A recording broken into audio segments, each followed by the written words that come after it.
Sorry, welcome to another after show. I am Max.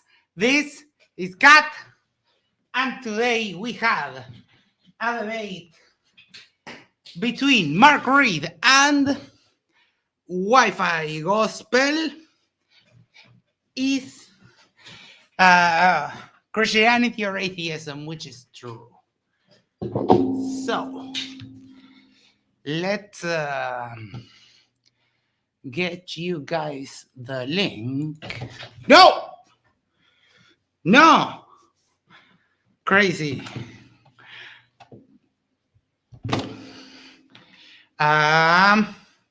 No, I have just now logged on to Discord for the first time today. I'll take a look at it in just a second. No, what am I doing? Isa, how you doing? I'm excellent. I have a lot of feelings about that debate, though. Oh, okay. While I get the link to the people, would you like to give us a summary or something like that? A little sneak peek? Well, I think that there was two different kind of dialogues going on during the debate. I think it is hard to have a theist versus an atheist debate because you first have to establish common ground of what you agree upon. And I don't think that occurred during the debate.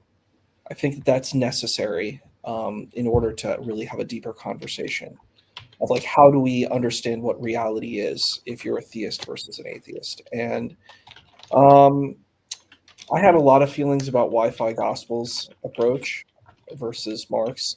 I think Mark is classic Mark. But was I know we're not probably going to go deep into the openings, but just the opening itself, I was like, your goal is to defend Christianity. Your goal is not to pit Christianity versus other religions. And I think spending a bit of your opening trying to show how Christianity is true theism versus, Sikhism, Baha'ism, and Islam and Judaism, I don't think that sat well with me. I just don't know what the purpose of that was. Also, I think that was a hyper reductionist position as well. I'm like, there's so many religions around the world. Just because you don't know about them doesn't mean they don't have that. So I would be very careful of taking such a hubris type of position with that. Yeah. I think we have to work on how to make these kind of conversations work better between atheism and theism. You don't want to just go off the rails. I think with every debate, you got to say, what do we agree upon? And then from where we agree upon, what do we disagree upon? And then move from there. That would be my kind of 2 cents. All right. Thank you so much. So we have the link right there. Let me stop the stupidity. Became a YouTube member, and Eric said, "Cat loves you." And well, we get started. Give it a few minutes for some people to come on. Isa, did you know that flat earthers have started a rumor that I'm a hacker? No. Out of the blue, yes. So out of the blue, they started just a rumor that I'm a hacker and that I hacked flat soil. So we're kind of having some fun with that. The other day I crashed a stream. It was fun. Okay, so for openings, don't know. Weird opening for WifiGospel to my taste. No presentation. That's always Mark did his presentation, so we know where we stand with that. And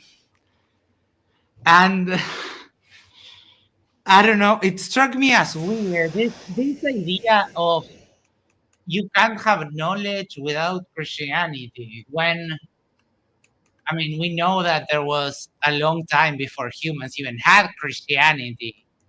That just strikes me as very odd. And then the preemptive kind of trying to debunk the other religions, that also struck me as very weird form to do an opening. What do you think on that? Yeah, I actually agree with you. I think you expounded on certain points that I was thinking we should definitely talk about more too, which is it's like he's like, I know Christianity is true, and I'm like, well, I'm like, it's funny because I actually have a background in studies in this, like studying comparative religion, professionally speaking. We see Babylonian influences. Even if you see Christian movies, they showcase that, you know? Like the Hebrews of old didn't call themselves Christian. Were they false? Was their religion false? I mean, this is ridiculous. It's such a silly kind of position. And if you look at the Ark of the Covenant, it had Babylonian imagery. You know, you're going to be influenced by other cultures and other traditions. So Yeah. trying to basically remove Christianity from the identity of all the others. That's why I asked the question that I did. I was trying to get him to say, look, your identity is not just some special, unique identity. It's a part of a continuum. And really what Jesus taught is Judaism. It's a different Judaism than rabbinic Judaism, Right. but they're both Judaisms. They're not, it's not a separate religion. What it is, it's separate perspectives on the same religion. Sort of like Sunni versus Shia. You know what I mean? You're going to have different perspectives on this. And I think this goes on in the future, but when WifiGospel didn't know where Australia was, I was like, okay. And I would have been very embarrassed. Yes, just a little bit. Just say you could have, to make your example, just said, I'm going to wherever you're at. You know, it doesn't have to be down or up. You know, he could have saved himself.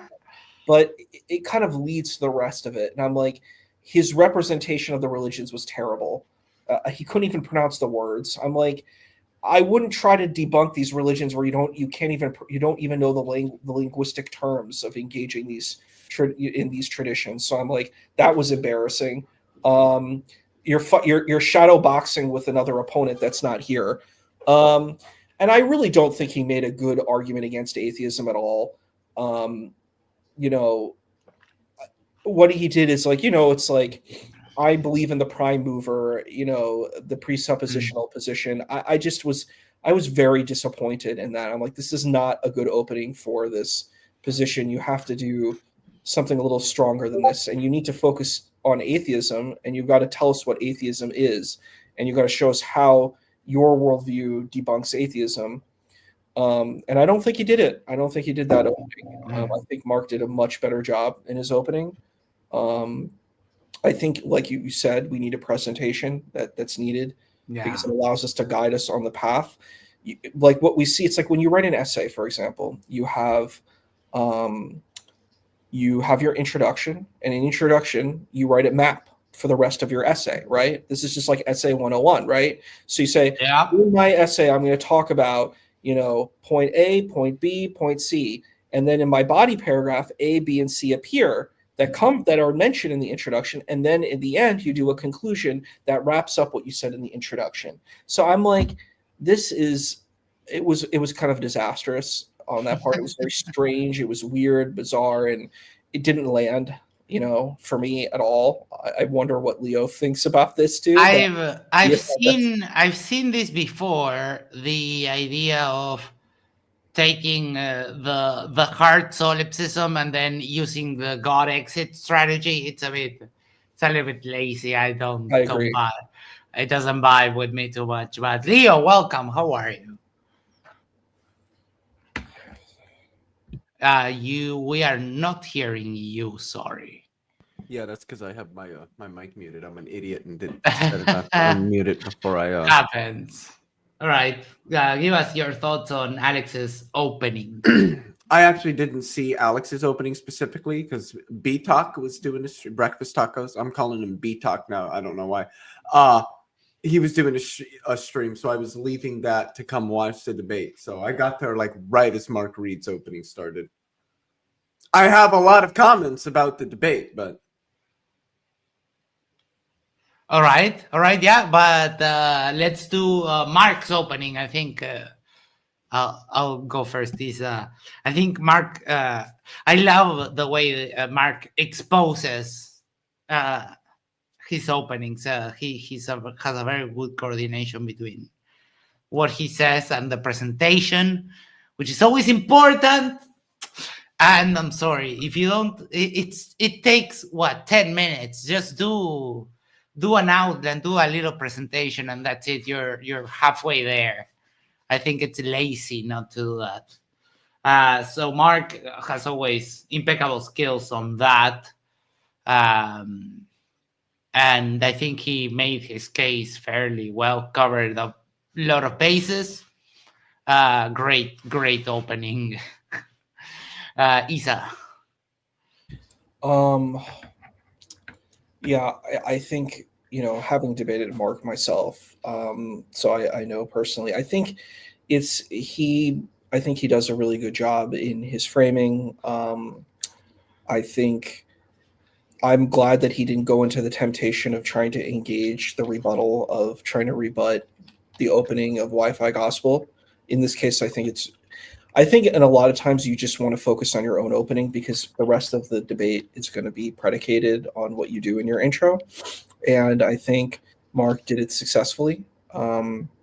We actually saw his opening before too, from the last, the last debate. So the last time it was supposed to happen.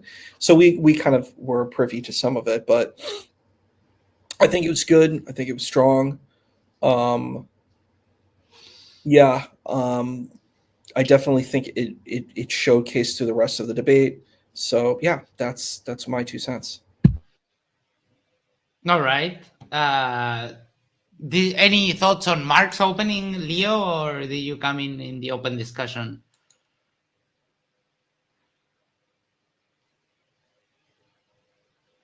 Yellow? God fucking damn it. Don't join streams stoned. That's all I can say, because that's what happens. Yeah, I thought Mark's introduction was well put together. He brought up the logical problem of the Trinity, which is a good one. Did he bring up divine hiddenness? I'm pretty sure I heard divine hiddenness. Yeah, a little bit while I was listening. And the problem of evil. So the argument from evil. So yeah, I thought his opening statement was good. I thought he brought up good points, good things to bring up in a debate on this subject. I'm more interested in what played out after that, though. So that's where most of my comments lie. Okay, we can jump into that. So open discussion. I don't have comments today because I was cooking dinner and doing other stuff while the debate was happening. So, all right. Oh, look at this. Top G says, the logical problem of the Trinity. This sounds like a problem someone might conjure and project onto the Trinity. And signal step for $50. Oh, my God.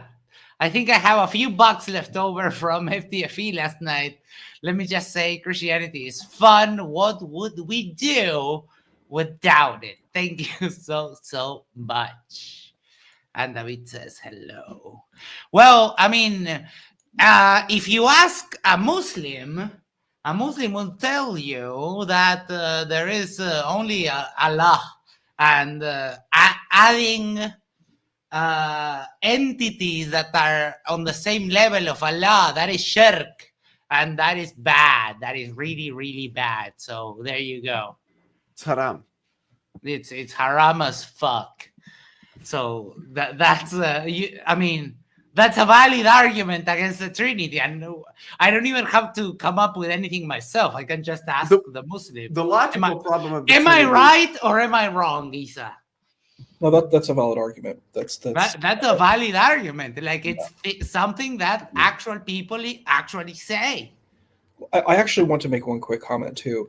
He was saying that the Quran contradicts the Bible. I'm like, if you're going to be literal, the Bible contradicts itself multiple times. The New Testament has multiple deaths of how Judas dies, right? Does Judas die from being hung? Does he die from falling over? You know, Genesis has multiple creation accounts. I'm like, you're insane if you think you're going to try to say, well, the Quran doesn't literally line up with the Bible. The Bible doesn't literally line up with the Bible. Yeah. So I'm like, have some humility. You know, you're saying I get to reconcile these texts. Cool. That's awesome that you get to do that. Other religions can do that too, buddy. Yes. You're not the only one that's allowed to do that. Yeah, if you go down the textual criticism kind of route, you open the door to be examined as well. Because he did say, oh, the Bible doesn't have contradictions. And sorry, but it has. That's a great observation. Lisa, yes. Leo, go. I do want to outline what the logical problem of the Trinity is. Because yes, it is something that is a little bit new. It's the idea that the way that we look at counting, given classical logic and ZFC, which is largely based on classical logic as a foundation for set theory, that according to these axioms, the way that we would count God the Father, God the Son, and God the Holy Spirit would be as three individual persons, which would just make them three separate gods. Right. And so that it's almost a logical problem, given the way that we define mathematics and counting, that you're going to end up with three distinct beings. And then that's just tritheism. I don't run it because I don't know all of the technicalities of it yet. But the other thing I wanted to say quickly, Isa, do you live in fucking Iceland, dude? Why are you always wearing hats? You can't live in the US, because if you did, your hair would have started on fire and burned away by now. Buddy, have you ever heard of hipsters and chic, man? Like, you know, yeah, and where do you think spontaneous combustion came from? These people wearing the heavy clothes when it's 94 degrees outside. That's the price you pay for being cool. I mean, you should know that. Jessica, the trans metal alchemist, why would it matter if the Quran contradicts the Bible, seeing as how the former claims to be the completion of the latter? Well, this is something that is called the Islamic dilemma. They announced the debate between, and that one is going to be super interesting, between Daniel Pikachu and David Wood. And the topic is called the Islamic dilemma. So a little summary, the TLDR version goes like this. The Quran affirms the Bible in many verses. It affirms that what the Bible says is true. So according to Christians, if you go by the Bible and you judge the Quran, then the Quran is false. And if the Quran is incorrect, then Islam is also false, right? So it's a problem from the Christian standpoint. It's a problem for the Muslims, mostly with people who say that the Bible is corrupted. The people like Nadir would say something like that. So that's kind of that problem. Good old Nader. The problem is, if you're a literalist, if you're reading these texts literally, and correct, you can't read any of these texts literally. Any scholar knows that, and it's like, they're spiritual texts. They're not meant to be read literally and meant to be read like in a lateral way. And I think the problem is this comes from a certain kind of Protestant view of sola scriptura. It's like, I'm going to read the text and I'll know what the text says. Let's grant that God is real, and let's grant that God made these texts. Do you think that these texts are going to be extremely tangible and understandable if like an ultimate divine being made them? There's going to be some element where it's going to be a little bit difficult to decipher them. If we grant that God is real, like, we have to understand that context. If we grant that humans made it, then it's a very different kind of space. But you know, yeah. What else came to your attention during the? I saw you were chatting a little bit in the side chat, Leo. Oh. So the first thing that Alex tried to do almost seemed like a Mott and Bailey. I don't think he was intentionally trying to do it. He he was trying to argue that because Mark's arguments were that Christianity is false rather than that atheism is true, that he hasn't met his burden because it's atheism versus Christianity, which is true, which one of the two is true. But an argument like that's only going to work if you're defending a more broad theism as it is. Because as a Christian defending Christianity, you're already taking the position that all the other conceptions of God outside of Christianity are false, such that if Christianity were shown to be false, then you're left with no other position than to accept the truth of atheism. Because again, as a Christian, you're taking for granted that all other conceptions of God are already false. So that wasn't a good objection on Alex's part. That was the first thing. Marguerite says, yo, I'm just eating. I will jump on after. All right. Hopefully some more people join as well. It'd be nice to have a broad conversation here. Particularly for people that think took Alex's side. But the other thing that Alex did that I did not like was he tried to claim that all beliefs are knowledge claims, and he did so by shifting the epistemic scope from the second order to the first order. And what I mean by that is we have, say, first order beliefs. I believe that the sun emits electromagnetic radiation would be a first order belief. I believe that I believe, or you might say, I know that I believe, or I know that the sun emits electromagnetic radiation, which would be a second order doxastic state, a second order belief or state of knowledge.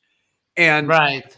the thing is that knowledge of belief of some sort does not constitute knowledge. So K of B of X is not the same thing as K of X. Right, knowledge. That seemed a very... The scope there of that epistemic scope is being shifted from the second order to the first order. And that's just seemingly fallacious to me. So that was another thing that Alex did. That seemed very weird to me. And I couldn't, I'll just leave it at those two. I couldn't really, put it in order until you kind of laid it down like that. I couldn't, put a bow into the thought of why the fuck is that wrong? But that kind of clears it up for me, because it seemed like a very sneaky way of presenting a knowledge claim that it's like knowledge of your own beliefs. It's like, dude, what the fuck are you doing? Yeah, it's that knowledge of the belief of some content means that the belief of the content is where the knowledge is, rather than it being on the second order. Just explicitly shifting that epistemic scope. Wild. That is what. And the thing is, things like that though are hard to catch. There's something called a modal scope fallacy as well, where the modal scope, this is more metaphysics, can be shifted in discussions. So I'm trying to think of a good example of it, of like a premise or an argument that commits that fallacy. But it's sneaky. It's too deliberate. It seems on purpose. Because I had a hard time like wrapping my head around like what the hell is he talking about? Mm-hmm. Yeah, but those kinds of shifts in scope, modal scope, epistemic scope, can oftentimes be difficult to detect. They're subtle. Right.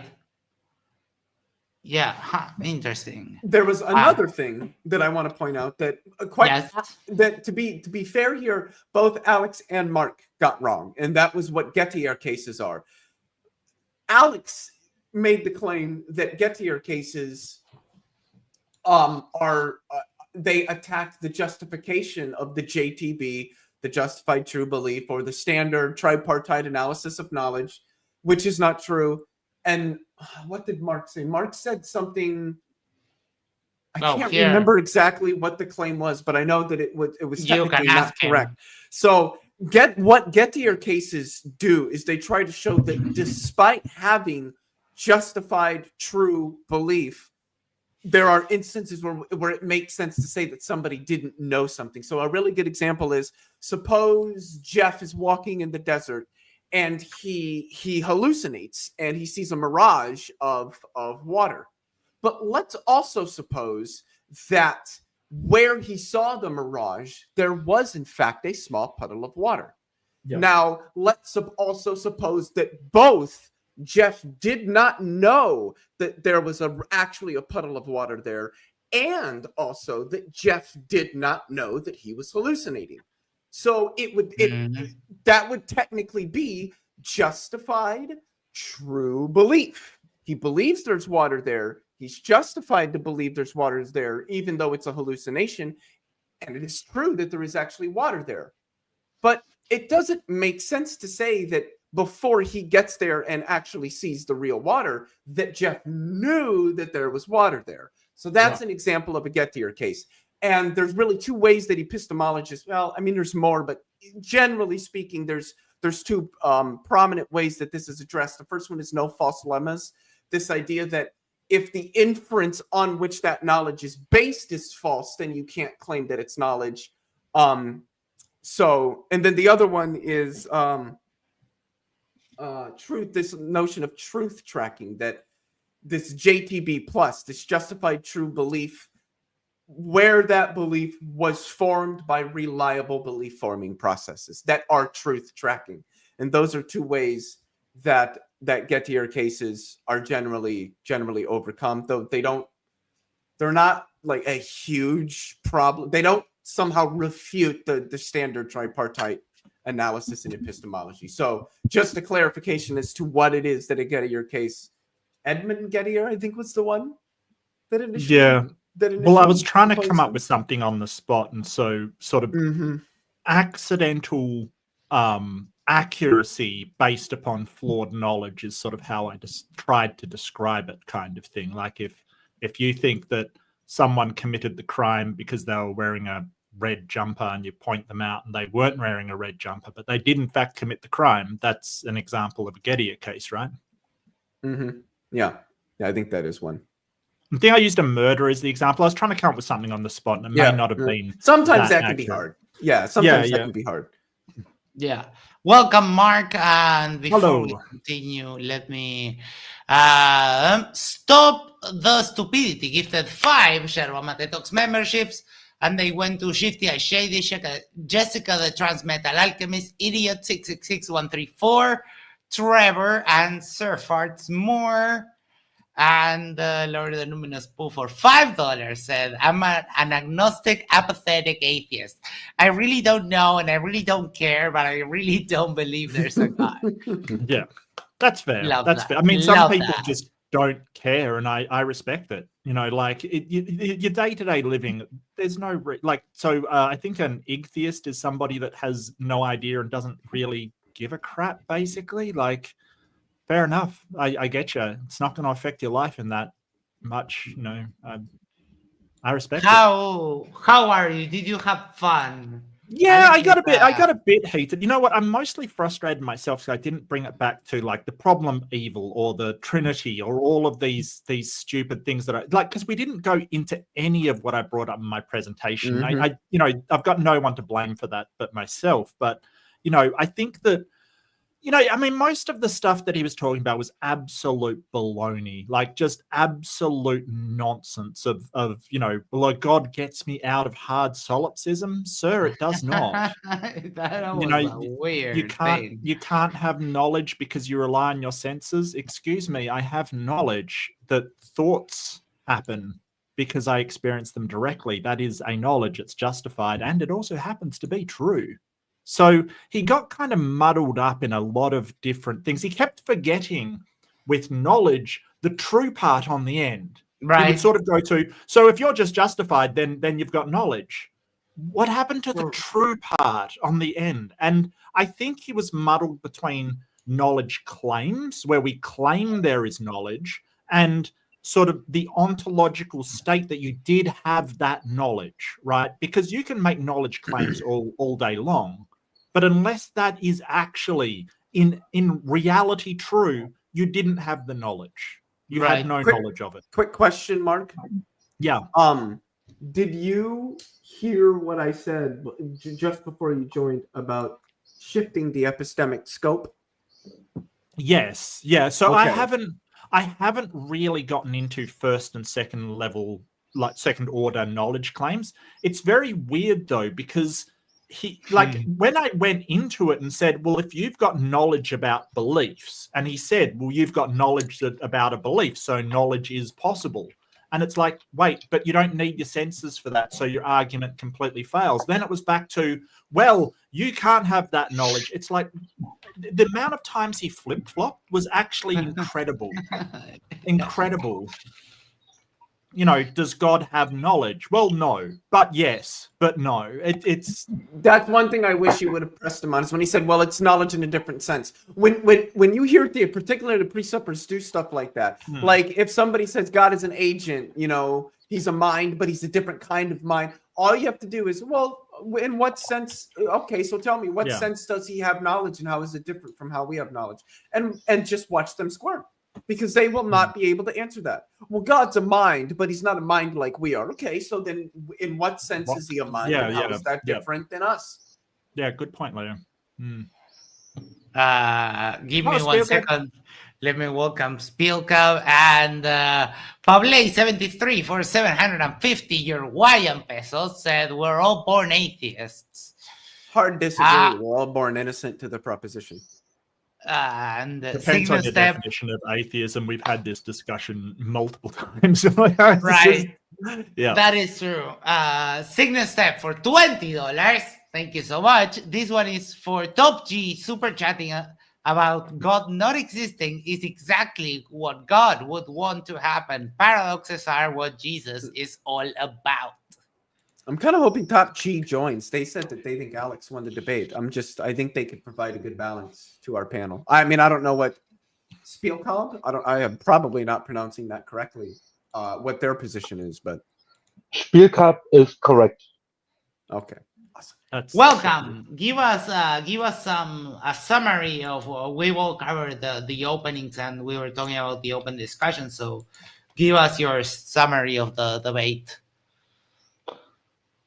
I think it went all in circles about solipsism.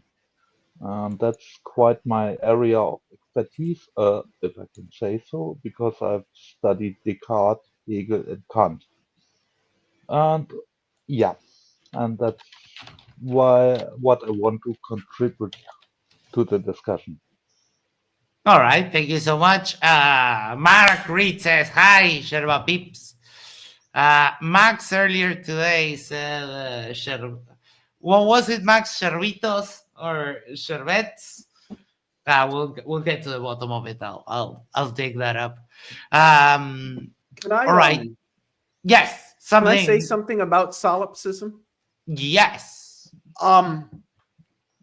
So philosophers don't write about solipsism. They don't talk about it. They don't care about it, because most of them are going to tell you it's false. I mean, we're not brains and bats. And then people, what do you know? You guys, well, it's just that there's. So the problem here is that it's stated, well, there are no good arguments that you're not a brain in a vat. Okay, there's no good arguments that I am. So why the fuck does it matter? And what's easier to suppose, that I'm a brain in a vat, and this is all just sort of wishful thinking dreamt up by some scientist pippity-papping my brain in the right way, or that I'm an agent in an external world. Like, there's epistemologists are not concerned with this stuff. They're just not. Right. Solipsism can serve as an interesting thought experiment in certain discussions, but I think at the end of the day, it's just there are no good arguments for it. There's no reason to even suppose it or use it as a starting point. So I think that it can just be moved past in most of these discussions. Oh, he wasn't. Maybe I follow up. when it comes to So the idea of knowledge, I was thinking about this. Okay, let's remove humans from the equation. Let's go to animals. Animals learn stuff, so using tools and this and that, and they learn the cause and effect relationship. So animals don't believe in God, and they also can access knowledge. So why would I don't understand how they feel that their argument is justified? Like when he gave his little syllogism, right? I was saying it's all unjustified. All of his premises. I don't know why they feel they have the warrant for that. may I follow up Yes. to Leo? Okay, what I didn't understand in this discussion, it was all circling about solipsism. What the hell could a god add to this? If we are indeed in a circle, in a perfect matrix or something like that, the god could be an illusion as well. Yes. So yeah. So it And doesn't. that's the thing that people like Alex don't understand. Is the God would anything. just be a part of all of the pippity Yeah, papping yeah, going on. It's exactly. not. It could be that at the level of God is just a guy who made the code, another human. Yeah. And it wouldn't have But then you necessarily. have to ask, how does that coder know that they're not in an illusionary world? Like it's like if you've ever seen what was it, Rick and Morty, with the universe is made to power his car, like it was them all the way down kind of thing. And how do you know that Rick and Morty aren't powering a universe for some coder kind of thing? That's essentially what it gets down to. So it's kind of this weird thing that most people will just go, it's nowhere to prove, nowhere to disprove. I've got evidence of my senses. That's convincing in one direction, so let's just get on with it. But, he wants to use this as a bludgeon for atheists, not realizing that he doesn't overcome it either. Like he has no way to overcome it. Right. Dr. J, how are you? Hey, good. Hey, Dr. J. What's up? Hey, Welcome. Dr. J, I'll give you some time to give us a summary of your thoughts on the debate while I get water, and I'll be right back. All right. Well, I think I made it to about the question and answer time. So I got the intros, I got the back and forth. Mark, I thought you did a very good job. I thought the intro was good. I thought you were prepared. Oh, thank you. We've seen this sort of same presentation that this guy does from what's his name, right? He steals Alex. this from What so you mean, Seitan Bergenkate or Joel? I thought there was an Eastern Orthodox guy that smokes a lot. Oh, Andrew Wilson. That works with Andrew Alex? Wilson. Is Andrew Wilson not use this? My fucking God. I'm sorry. This is really off topic. Just really, really, really. Okay. I watched this motherfucker smoke a whole pack of cigarettes in a 2.5-hour debate with Vosh. This guy smokes literally like a fucking chimney with a full lit fucking fire blazing in it. Sorry about that. Well, I think up to my. I used to smoke, so I can't judge. I don't care that he smokes. I was just trying to explain who I was talking about. I think he does use the same arguments anyway. So I've heard this sort of same thing. I thought you did it quite well, right? Like he's just trying to use logic, but he starts with God and seems to ends with God. And I thought you did well, right? So it seems like if you want to prove Christianity, some evidence might be better, right? And so he's trying to prove it with just philosophical evidence or whatever, and I did not find it convincing. But they can be really hard to nail down, right? Really hard to nail down these guys that talk this way. I thought you did a pretty good job with it, so I props to you. I just should have been more firm to go to some of the evidentialist sort of disproofs that I had, like problem of evil and problem of Trinity, and just all of those kind of things. We just did script, which I understand how you feel, because it happened. The same thing happened with Jim Bob. I had a whole list of stuff that I wanted to talk about, and he got stuck and kept repeating Jim himself Bob. and going back to the same thing and the same thing. And it was, I felt that I had refuted it and talked enough about that thing, and he just kept coming back and back and back to the same thing. It is sometimes frustrating. Can I make a quick comment on this whole logic thing that these precepts like to ramble on about when they don't actually understand anything about like metalogic or anything? So the general form of the and this is important, the general form of the presuppositional argument is something along the lines of, if knowledge, rationality, and logic exist, then God exists. Knowledge, rationality, and logic exist, therefore God exists. That God would have to exist because God is necessary for these things. You need to presuppose God in order to have these things, such that if you have these things, then you must also have God. It's the first premise that they can never justify. But the thing is that they'll often go, well, you can't justify logic on atheism. You can't ground logic. What do you mean ground logic? What concept of grounding are you using, and what import does it have to understanding the foundations of logic? And justification is going to be generally a concept that's going to arise once you've given yourself some sort of logical thinking or logical system to help systematize your thinking. I don't know what it would be like. The axioms of logic are unjustifiable. This is sort of, I mean, Kurat Gardel has entered the chat. This is not hard to wrap your head around for anybody that's taken some time to understand a little bit of meta logic. It doesn't make sense to ask what justifies what they're axioms. Axioms are like definitionally unjustifiable, not unjustified, unjustifiable. So it's just it's just gibberating. It doesn't mean anything. And this is where the discussion should both start and stop. And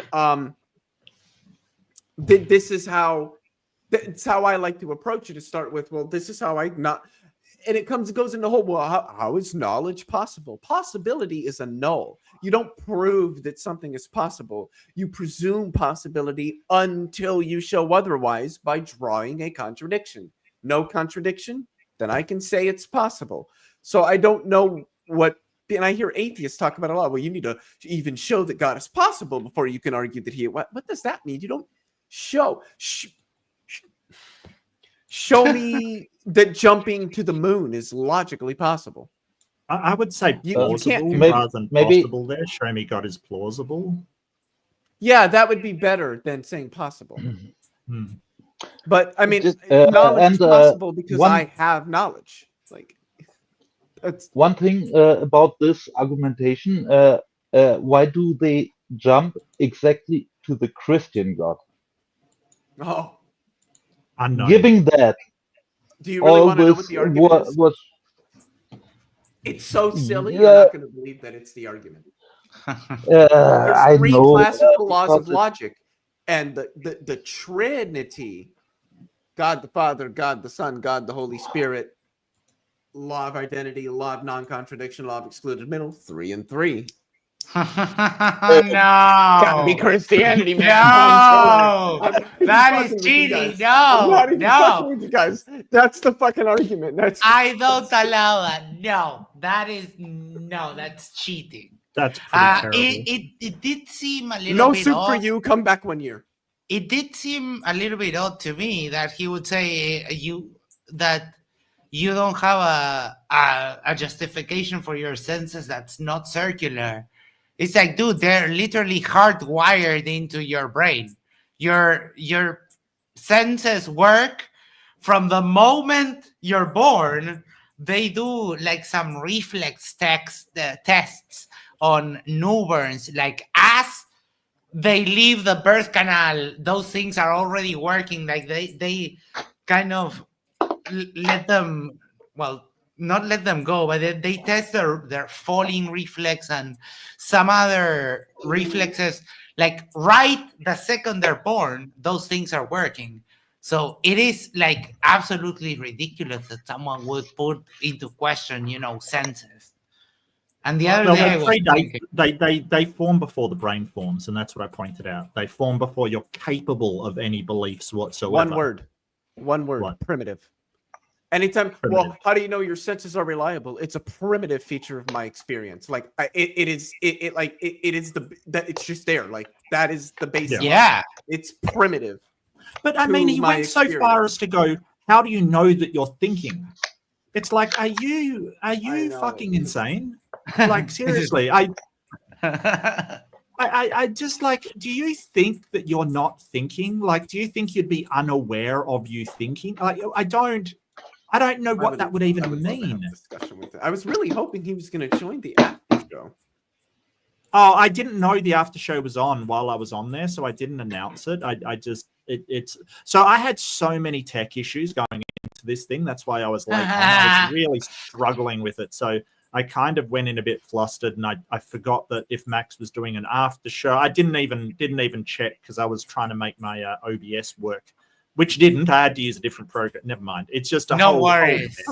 Don't worry. I did. I mean, I can possibly send him some, like an email or something, if you want. You should. You'd be like, hey, we're doing an after show. Some people would like you to join if you're interested. All right. Lord of the Luminous Pool for Are $5. you seriously? I can never tell if you're serious. I really. Well, no, yeah. Okay. I presuppose the necessary god eater. It ate all the necessary gods, then died of starvation. Okay. And then Lord of the Luminous Pool again for $5. The force necessary to jump from the ground to the moon would shatter the human femur, thus making it physically and logically impossible. Like well, God. it wouldn't be logic. That would be physically, physically impossible. It is entirely logically possible to jump to the moon, because jumping to the moon is something you can perfectly conceive of doing in the logical sense. There's no logical contradictions there. No, just really quick to Jessica. Yes, logical possibility is very, very, very broad. That's why something's being logically possible is not a high bar for anything. Right. Broad logical possibility is just that, very, very broad. But something's being logically possible does not mean that it can happen, like jumping to the moon, for the reasons that Lord Illuminous Pooh pointed out. You would shatter your femur. You couldn't generate enough force. The amount of force that you would generate would just break you into a million pieces. So it's nomologically, or you might say physically, impossible. It's not logically impossible.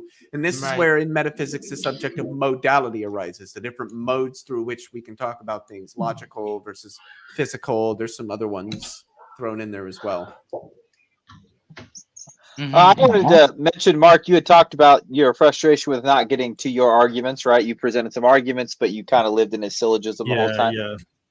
I just would say that I thought it was interesting. So some people have trouble following that syllogism stuff, right? And can't keep staying with it. It becomes a muddled mess. I thought you did a really good job while you were kind of living inside of that syllogism. And I agree, it would have been more proper for you to be able to talk about your arguments, and you kind of stayed in his world the whole time, and I'm with you. But I thought you did a good job there, and I found it a lot more interesting than I have other debates with precepts.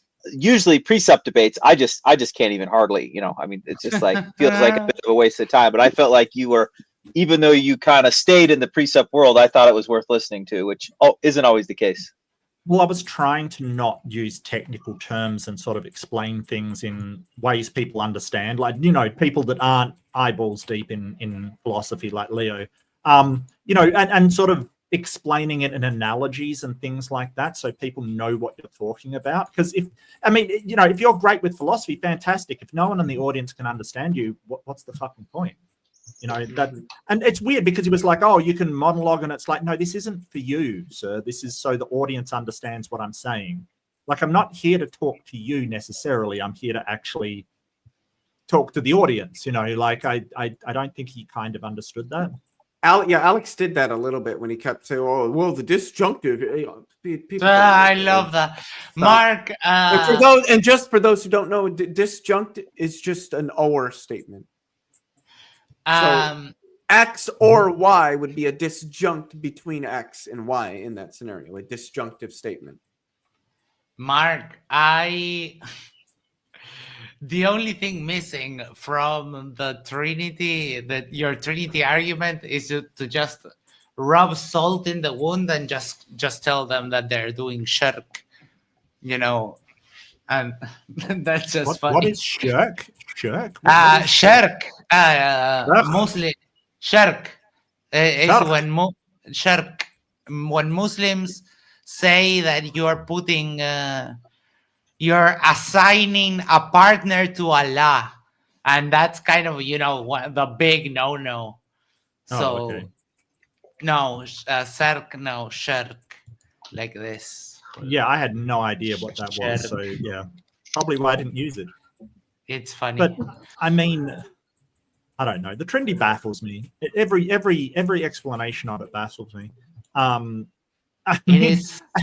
You know what? The best one I saw was somebody on YouTube basically saying, "Oh, I could explain the Trinity, but you won't understand it unless you're God," kind of thing. And it's like, then how are you explain anyway?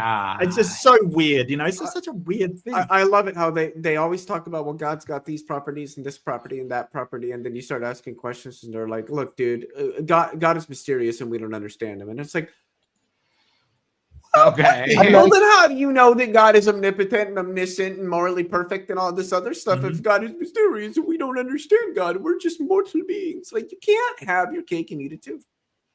Well, there's sort of this ineffability and inability to explain. I like Hegel's explanation of the Trinity. It's thesis, antithesis, synthesis. It's a way of thinking. Yep. Yeah, it was a bit of a funny one. What was the thing that caught your attention the most, Mark? What caught my attention the most? Yeah. Oh, probably that God didn't have knowledge. Like that he passes on knowledge. He's the origin of knowledge, but he didn't have knowledge. And I don't know how that would work. I don't know what that would mean for was funny. Like, how could an agent do anything if they don't have knowledge? Like, that was just so bewildering to me. Or any beliefs at all, like, it's so wild because he can't even have beliefs, because if he has beliefs, they've got to be justified and they've got to be true, meaning he has knowledge, right? Like, so it was just so wild to hear that, because how does an agent do anything without beliefs? Like, it makes no sense whatsoever. And then he reversed it and said, no, he does have knowledge, but it's a special kind of knowledge. He is the source or something like that, he said. And during that exchange, he kind of also led me to believe that all knowledge has to be taught. And you can gain knowledge on your own, knowledge that you teach yourself with experience, or he doesn't think so. It doesn't have to be taught by anyone else. No, I can agree. learn stuff yourself. I agree, but he doesn't think so. He thinks that, if you take a breath and then you go, wow, it's cold, that's somehow being beamed to you by a god. Right. That's a weird way of thinking, because the discovery in the world that we wouldn't have progressed as a species, even if that were the only way to transmit knowledge is through teaching. That's a weird thing.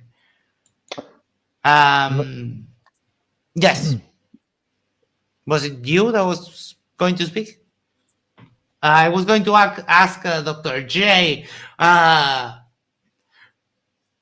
as a fellow Christian, what was, if anything, the more convincing aspects of Wi-Fi's arguments today, if anything? Or I'm just not a pre-supper, so I've just never found it super convincing. I guess he was nicer than some precepts are, right? Some of them get really can be really, really jerks. And I thought he was a relatively nice guy, and it was That is true. So I mean, hopefully I could that's a compliment. But the presup argument is simple. I don't find it convincing, so I'm not sure what to say about it. All right, fair enough. Lord the Luminous Pooh for $5. Incorrect. Logically, the human body cannot produce the force required. Don't place with me. Logic is my bread and butter. Okay. Well, I mean, so logic means that there's some kind of logical contradiction, right? So a logical contradiction is to do with the validity. Okay, so that is going to soundness, right? So you're sort of saying, hey, that's unsound because the human body can't handle that. Okay, great, but there's no problem with it logically. Like, so basically you can say, if a human had the strength to jump to the moon, and if the Earth was reinforced so it could handle the stresses of it, then logically they could jump to the moon. That is perfectly logical. It's completely unsound because we know those things aren't the case, but it is logical. It's logical. So sorry, Leo's right. I'm sorry, Leo is just right on this one. Lord the Luminous Pooh for $5. I provided in a syllogism. Escape velocity requires force X. The human body produces force Y. Y is substantially less than X. Logically impossible. That's not a syllogism. That's not even a syllogism. That was two premises without a conclusion. So what you've pointed out is that idea that logically humans can jump to the moon is unsound. And you're correct. It is unsound. It does not, the premises on which that argument relies are not true. Humans don't have the ability to do that. But that's different than logical. Okay, it is a valid syllogism. It's just not true because it's unsound. And I really wish Alex would learn that because holy crap. Signal Step says, I think what we were all thinking, that logic is fake and gay. And I agree. Yeah, that dinosaurs, right? David, yes. David says something interesting. I'm interested in what the panel thinks about Leo's take on agnosticism and atheism and it not being compatible. I disagree with him from what I heard last time. Maybe Leo can also clarify. Leo is eating something on camera. Well, I think that under Leo's axioms and where he's coming from philosophy of religion, he's correct. But if you just are using it in an everyday sense, I think it's perfectly valid to define atheist as someone who lacks belief in a god. I think that's totally fine. So it depends on how you're defining fine. I just don't think it's the best way. And I think of religion standpoint, I just come from more an epistemological standpoint. I'm interested in doxastic states. When you tell me something, but it doesn't outline your doxastic state, you're not informing me. So the reason why atheism and agnosticism are incompatible is because they represent two completely different doxastic states. There's theism, which is belief that the proposition is true, the proposition obviously being God exists. Agnosticism, which would be a suspension of judgment on the proposition, where one neither believes that it is true, but nor that it is false. And then there is atheism, where one believes that the proposition is false. All three doxastic states are being represented: belief, disbelief, and suspension of judgment. You can't be more than one of any of those at the same time. That is just incoherent. So if agnosticism and atheism represent two different doxastic states, then you can't be both. And that's why I say you can't be both. Agnostic is not a qualifier to the word atheism. It is its separate doxastic state altogether, representing suspension of judgment. And that's suspension of judgment on any proposition, not even one specifically related to God. If I asked somebody, or if somebody asked me, is the number of stars in the Milky Way galaxy even or odd? I would tell them I'm agnostic to that proposition. I don't believe that it's even, but I don't believe that it's odd either. I've suspended judgment on the proposition. And this is just to me the simplest way to understand these terms. If you just merely lack belief, I don't understand that. it seems to me that if one lacks belief, they lack belief because of one of two reasons. Because they outright disbelieve, which would logically entail lacking belief. If you believe not X, that obviously entails lack of belief in X. But you can also lack belief in virtue of suspending judgment, where you both lack belief in X and in not X. So if somebody defines themselves, I just lack belief, okay, sure. But do you lack belief because you've suspended judgment, or do you lack belief because you disbelieve? Because lack of belief isn't a doxastic state. It subalternates a doxastic state, but it doesn't itself inform you of what the position that you hold is. And that is why I say it is uninformative. It is subalternated by two separate doxastic states. It does not distinguish between the two of them, and therefore is not informative with respect to one's epistemic state regarding the proposition God exists. Do you believe it? Do you disbelieve it? Or have you suspended judgment? The only other possibility is that you're altogether innocent to the proposition, as Graham Moppy would put it, which is to suggest that you, like a baby, you don't have the cognitive capability to understand and process all of these concepts to take a doxastic state. But you're an adult. That's clearly false. You take one of the three doxastic states. Which one is it? Okay. Yeah, and I just think just to clarify, this is how most philosophers look at this. Maybe add something. I think there's a great misunderstanding from the side of the believers that atheism would explain something.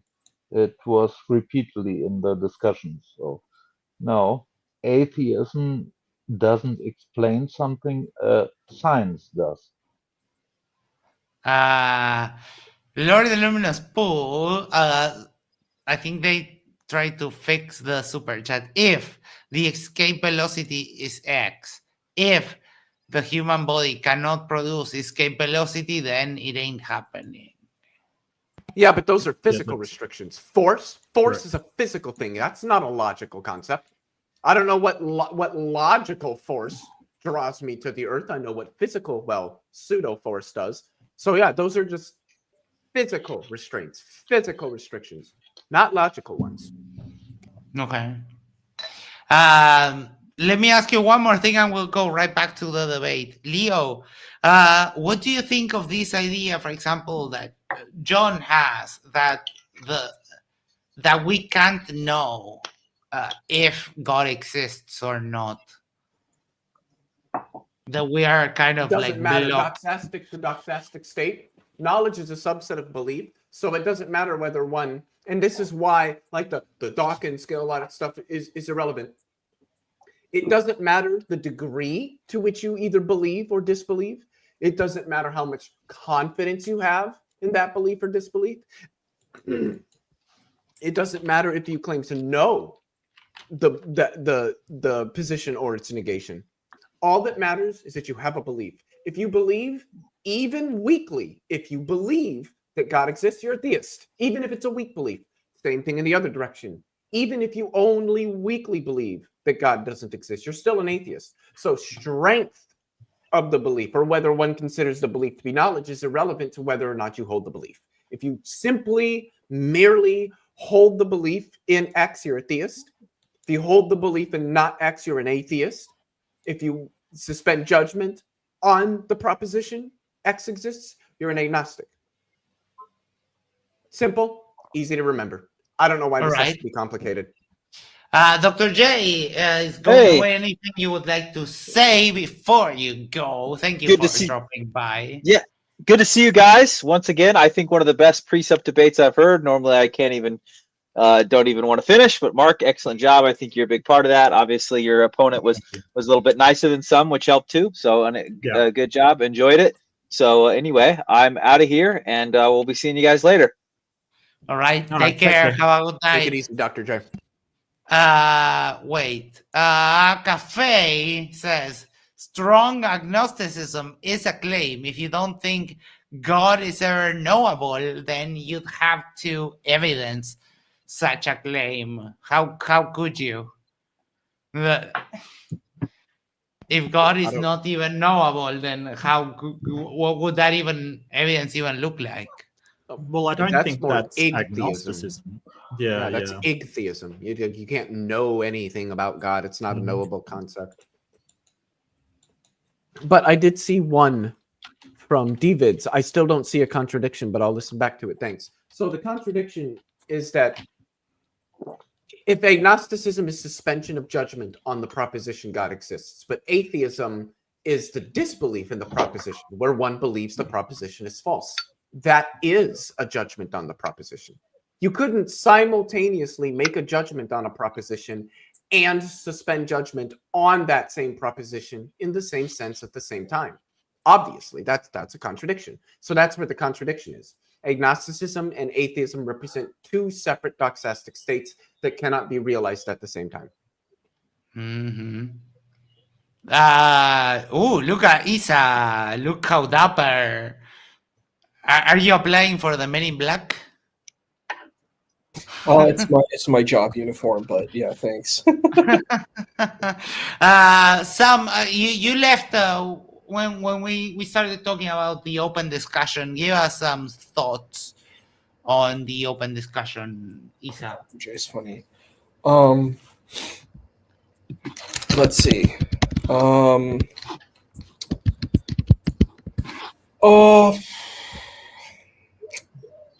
I was. It was interesting. There were some unique points that, unique highlights that kind of arose. I think from a theist perspective, I was not really happy with WifiGospel's positioning on things. I think Mark accurately called out with the presupposition, and I think there was an interesting kind of exchange that sort of opened a lot. I think that really kind of told what the debate was about. It's like, if you're going to say, hey, well, here I have these particular beliefs and these particular perspectives, and I'm going to pre-assume these things, well, then anyone can do that. You can't tell people, like, there was this particular exchange about like, how do you, so how do you know this particular thing? And ultimately speaking, there's going to be assumptions that are taken. And I think one thing that's really important when you're engaging in these conversations is having, humility to the best ability. You can't, you could say, look, and I think if we're taking a theist position, you have to understand that there are assumptions that are taken.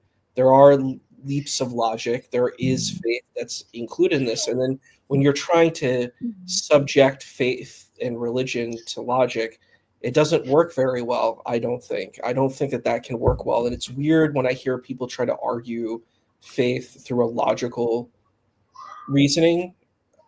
It's hard for me to see that. I think people should be honest and just be like, yeah, I'm using faith to get me to this point. I'm presupposing certain things, and that's a part of that, Right. You can argue and say, well, that other person's doing a presupposition. Okay, well, I mean, all you're doing is right, but the level, it's not the same to presuppose that our senses are fairly correct and give us an accurate representation of the world around us than presuppose the creator of all of existence. That they're not on the same level. You're comparing an apple to an orange. I agree. I think it's a very different type of situation. I just think this is why it's hard when you're having a theist versus atheist debate. There's just very different kinds of frameworks and ground spaces that you're kind of engaging with. And I said this earlier on, you need to kind of have similar ground that you're going to tread upon, but it's hard. It's a hard situation. If you're saying, I don't believe there's a prime mover, I don't believe there's this supernatural being that's a part of how we got here, and then another person's arguing there is, it's like, how do you really engage that conversation? It's difficult. You would say, oh, well, you have senses. Why do you think you have your senses? And I'm like, yeah, because you experience them. It's a very different kind of situation. Your five senses, you touch, taste, feel, whatever, like you can experience that. And when you're talking about a supernatural being, I mean, you can't really test that a supernatural being exists. Like that's impossible, I think. I don't think there's any way that you could do it. I think you can do strange, logical, reasoning patterns, and you can sound like you're smart, but I don't think you can actually do that. I'm being honest. I don't see how you can do that. You don't think you can I don't. We have somebody show new on the bodies stage. exist, I want them yeah? to go. May I add something to that? I think we should make the distinction that their senses are real, sensual input is real. Every single input can be false, but by repetition through experiments and in controlled environments, we can gain knowledge, not by a single like oh, this tastes good or something like that, but senses in general are real. So, but the individual intake can be wrong or false or deceiving or whatever, if you know what I mean. Yes. The problem is that gets you nowhere. Like if you're doubting, I don't know what the point is of doubting the basic senses. We can agree that our senses are, and even if there's subjective acknowledgement of each other's senses, it's a good starting point. I don't think it's a. He called it circular reason, and he was like trying to desperately to run away from, but it's like you're assuming stuff, and even if you grant it, yes, I'm assuming it's not an unfair assumption. I don't know why they think that is some kind of gotcha. Look, my senses tell me the sun goes around the earth. Yeah, it doesn't. I said it the other day. If I were ever in an in-person debate and someone says something remotely like that, I think that the only choice you have is just to get up and like slap them in the face. I think that would be the only appropriate answer. Not really an acceptable debate tactic, Max, but you do you, mate. What do you mean? It's a perfect demonstration. It's like, how do you know we're here? It's like, bah! It's Well, like, there you see. Now there your you cheek are. hurts. Now my hand hurts. We can agree that you're there. I was here, and these people saw what I did to you. So yes, Max, you can still make the point with your hands without slapping somebody. Let me show you how. Here is one hand, and here is another. Boom. Done. I wanted to say something though, because I think this is important. It's not that our senses are like a fundamental part of our experience. I think that's entirely the wrong way to look at it. Our experience is built by the senses. The senses precede and build experience. Experience emerges out of them. So it's not like we have experience and then the senses are just fundamental. It's that you have your senses and out of that comes your experience. And that's what I mean when I say like have to be ordered. Primitive. The experiences have to be ordered. They have to be what? I'm sorry. Ordered. Ordered. Logically put into a form to make knowledge. Well, yeah, I mean, but that just happens. That is. What do you mean? Because that's what happens when you develop. Let's say before we develop teaching, humans, you're discovering the world. Okay, you put your hand near the fire, it kind of burns. You put your hand near the fire, it kind of burns. Then you need let's say 3-4 times, and then you say like, okay, yeah, this thing burns. Yes. But Max, how do you ground induction? And I don't know, man. I just do fire. Right.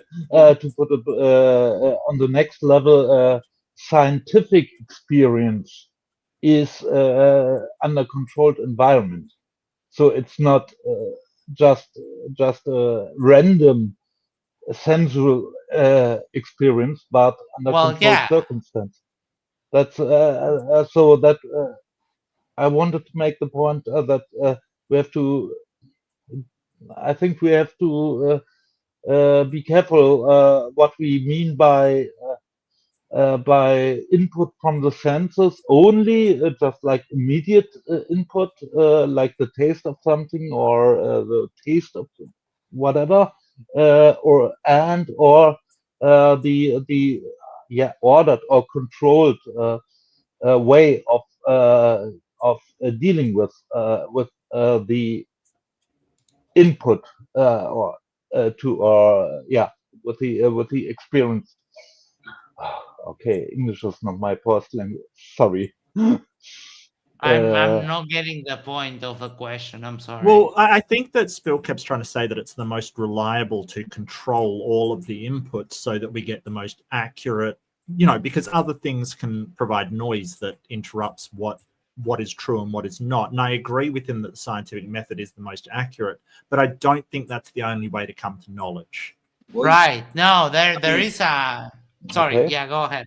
Yeah, I just want to say, I mean, it's the scientific method. I mean, you can't apply that to a lot of things, right? Like historical evidence and all kinds of stuff that you believe, right? Like, I mean, you believe George Washington is the first president, like, you believe in Socrates and Plato. I mean, how would you use the scientific method to prove that, that those people exist? Well, it's the methodology. It's really relying on induction, that the methods that we use for history are kind of reliable overall. We can confirm it with some things, and that continued reliability is what proves that that it'll work in the future. It's just induction. That's all it is. Right. Yeah, the point is the reliability. It's not from a single experience, but from more than one. But you can do that with historical evidence, right? Saying that the only way that you can get knowledge is through the scientific method, right, that is scientism. And I don't think that I wouldn't advocate for that. You can only use you can be. I've learned a lot of things just from experience, and for the most part, in everyday life, you don't go around doing scientific experiments. You just live life, right? Yeah, I mean, but you learn like certain things, but you can't with like historical evidence and things like this, right? Like those are. Yeah, but I don't do history. Historians do history, and but you believe history just like everyone, right? Yeah. So. Well, I'm with you that you can't use the scientific method for a lot of things. Well, that's not really what it's for. Yes, the scientific method is to do science. You know that there's not one scientific method, right? There's a whole bunch of them depending on the field and how they arrive at what they're doing. They all share common traits and sort of common ways that they go about it. And the process referred to generally is induction, right? And we can use induction for history. Right, but we got observance, we got, experiments and hypothesis. I mean, we got the steps and the natural way of doing that, the scientific method, which, like I said... No. There's not one scientific method. There's scientific methodologies, plural, and they're all broadly under induction. So you didn't even hear the they use induction, yeah. Yeah. Yes, you can't put the sun into an experiment. Or astronomy has different methodology, scientific method than some others, chemistry. I think that's what Mark is getting about. Am I right? Yeah. Yes. Cafe says, mystics urge us to go beyond the senses, for ultimate truth isn't grasped by sight or sound, but known in the stillness where the soul meets the divine beyond form and perception. Oh, That sounds beautiful, What but is it ultimate means truth? nothing. Speaking of methodology, give me a way to distinguish the mystic from the imagination. A reliable way to distinguish between the two. Sure. That was very beautifully written. It means absolutely nothing. I'm so sorry. Yeah, it's just like you went to like a Chopra bot and just. Very proper. I don't know why I have to think about Tolkien now. Yeah. Did The anyone ambiguity. else hear my Steven Seagal reference? Because that was I laughed after I said I that. did. That was actually What was it? I might have missed it. Presuppositionalism is the Steven Seagal of argumentation. It's got lots of claims and no demonstration. Ah, dear. I don't know where that came from. I love this. Mark is like, give me one way that we can distinguish the mystical experience from the imagination. In Cafe, there's plenty of ways to distinguish the mystical experience. Yeah, what would you? Yeah, but you mystical? didn't name any. He didn't ask you to say that there was a bunch. He said, okay, there's a bunch. Pick one and tell me what that is and how it works. Greg S says, this is why I'm such a big fan of Mark, for I love how he dives into the minutiae and investigates the details, gets into the real nitty-gritty of it, and does the dirty work. And Cafe says, funny thing is, we're almost at 2.5k over on my channel, so subscribe and let's get to 2.5k. That'd be awesome. You should be. I made you a model. You should be able to share your link. If you're not subscribed to Mark Reid, what the fuck are you doing? Go do that's that. All right. Some people will never like me, and that's fine. I'm good with that. I made peace with that. Let's just they're just jealous of my lack of hair. So it happens. It happens to me all the time. They see you with this perfect, skull. And they rage. It's envy. It's the light getting in their eyes when they see bald guys, because it's like seeing a disco ball, and everybody just gets into that mood. Happens to me all the time. They're just jealous of our perfect skull. And Cafe did it again. He says, subscribe. Wait, Isa, can you turn on your camera again for just a moment? Stay there, stay still there, don't move. There we go. That's it. Perfect. This is the man that you don't want to step into a debate with. That's scary. I was taking a picture because I need more thumbnails of Isa. You look fantastic, Isa. You look fantastic. To swap them around. Thank you. Because I don't know. Living that lanyard life, mate. Living that lanyard life. I've been there. Yeah. All right. Where were we? So we covered a little bit of the precept. We covered a little bit of the senses stuff. What other nonsensical avenues did we go through? But it was harsh. Because he jumped from one very annoying topic like solipsism into the next. The only thing he was missing is like you can't define good, or you can define what's it called? Yeah, good basically. The objective moral argument. The objective, yes. Right. Those are moral argument. Were you kind of prepared to do any of that morality, or was that? I'm always prepared to do morality. Always. I got a question about it, but he didn't get into it, which I was surprised about. But yeah, I'm fine with doing morality. I think they're kind of the weird thing was somebody in the questions asked like, oh, what? If something is unchanging, then there's a God. And it's like, I've got no idea what is unchanging in this universe. What doesn't change? I commented on that super chat and said it. It just didn't make any sense because it didn't. Yeah, so weird. But yeah, I mean, morality, I think is, they'll say, oh, well, if you're a not objective moral realist, then you can't have morality. And it's like, yeah, no, that's like saying unless you're an objective lawyer, you can't have laws. It's like, why? I don't understand why. Yeah, but laws require a lawgiver, Mark. See, you just don't How understand. dare you?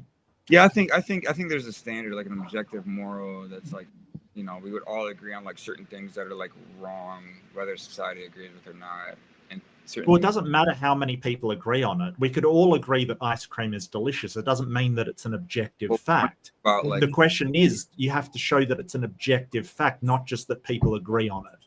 well, right, but I mean, like, you know, like rape and murder, like these horrible things, right? Like, I think there's certain things that we could talk about that people would agree with that are wrong, whether people agree with or not. Sure. Are wrong, right? Well, sure, yeah, but it doesn't seem to be something that is consistent against all human civilizations, right? I don't know about that. I mean, I think there's really. This seems like a standard. I mean, like whether back in the day, yeah. I mean, yeah. Does it really? I mean, what about marital rape not existing till like 40 years ago? Before that, there was no such thing as raping your wife because she was your wife. Yeah. What about the Aztecs sacrificing people? Was that something they did? What about wars? From the Abrahamic religions, like Yahweh, like he didn't condone any of that. Like there's no rape that's condoned at all whatsoever within. Yeah. Really? Have you read what happens if a guy rapes a woman? I don't want to demonetize your stream as well. In the Old Testament, I have. I've been through these arguments. So not only does, if she is unmarried and she doesn't cry out, not only does he not get punished, she is forced to marry him. In what verse are you talking about specifically? I can look it up. I don't have the hand. I think it's Deuteronomy 21. Yeah, something like that. Yes. I'm not a Testament scholar by any means, right? And he gets to buy her for a few coins. Yeah, so I think there's things that are talked about, right, that people will look at and they just literally pull these things out of a 5,000-year-old library from an ancient language. But and so I don't think God. Yeah, sorry, go ahead.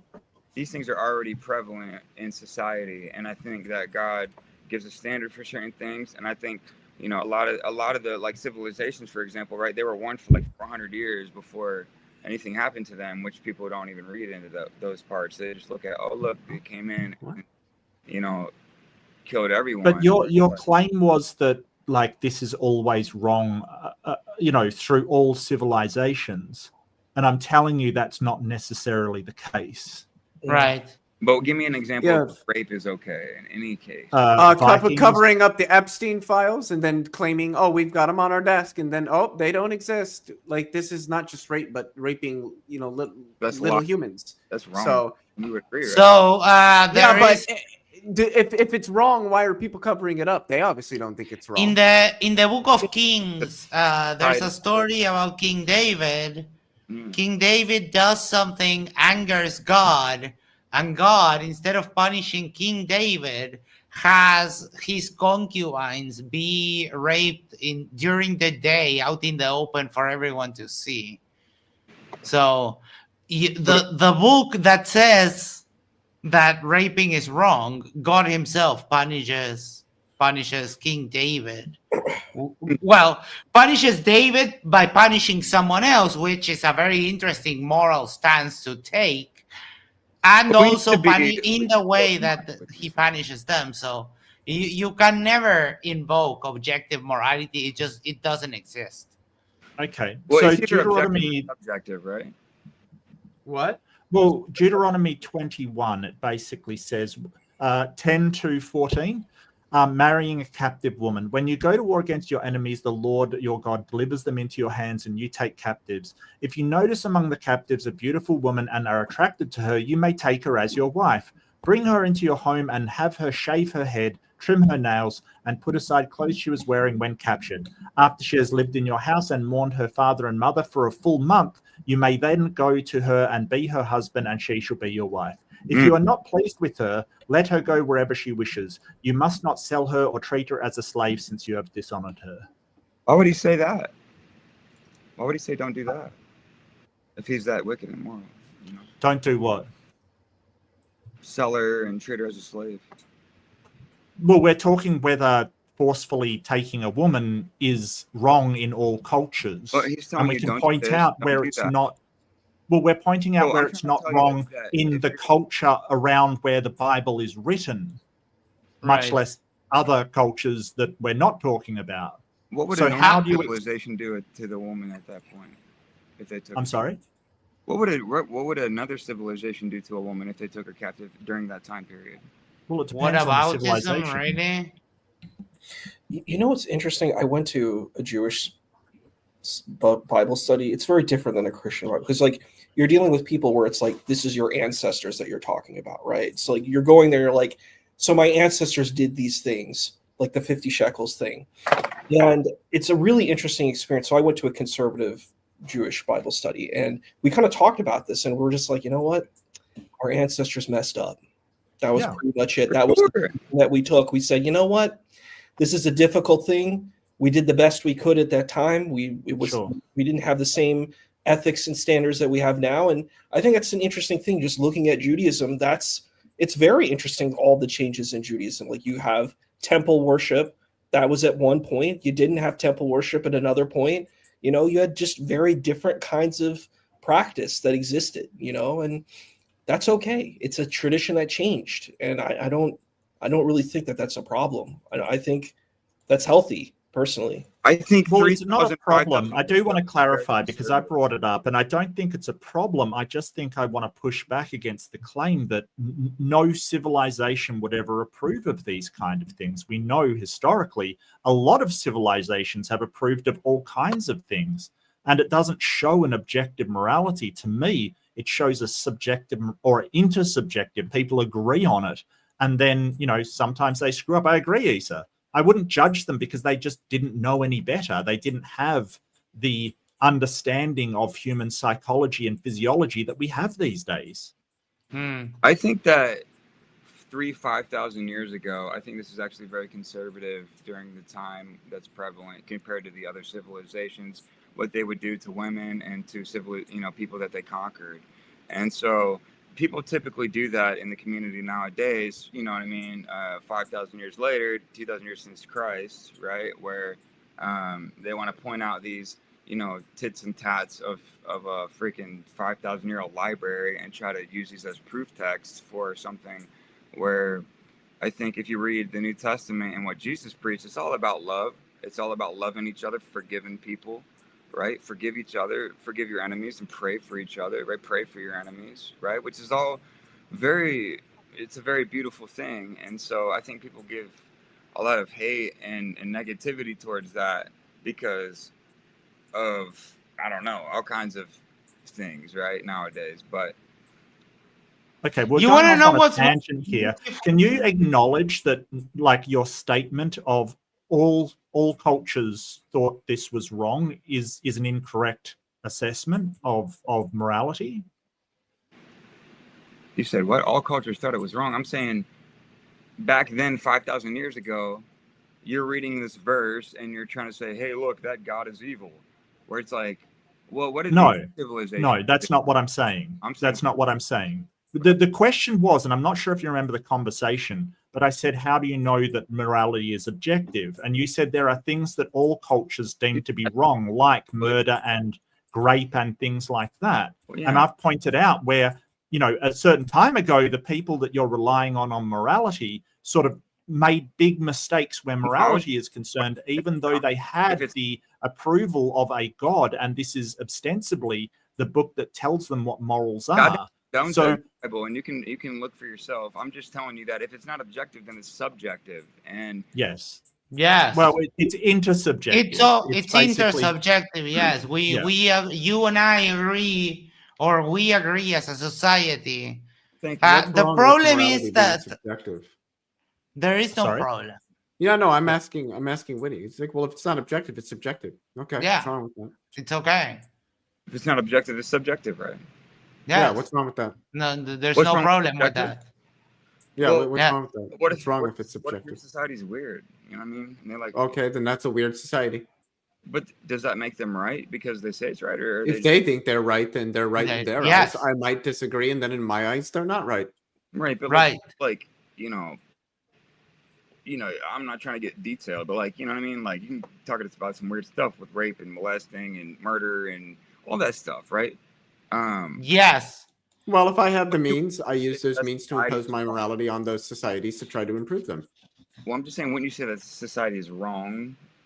I would say that society is wrong, yeah.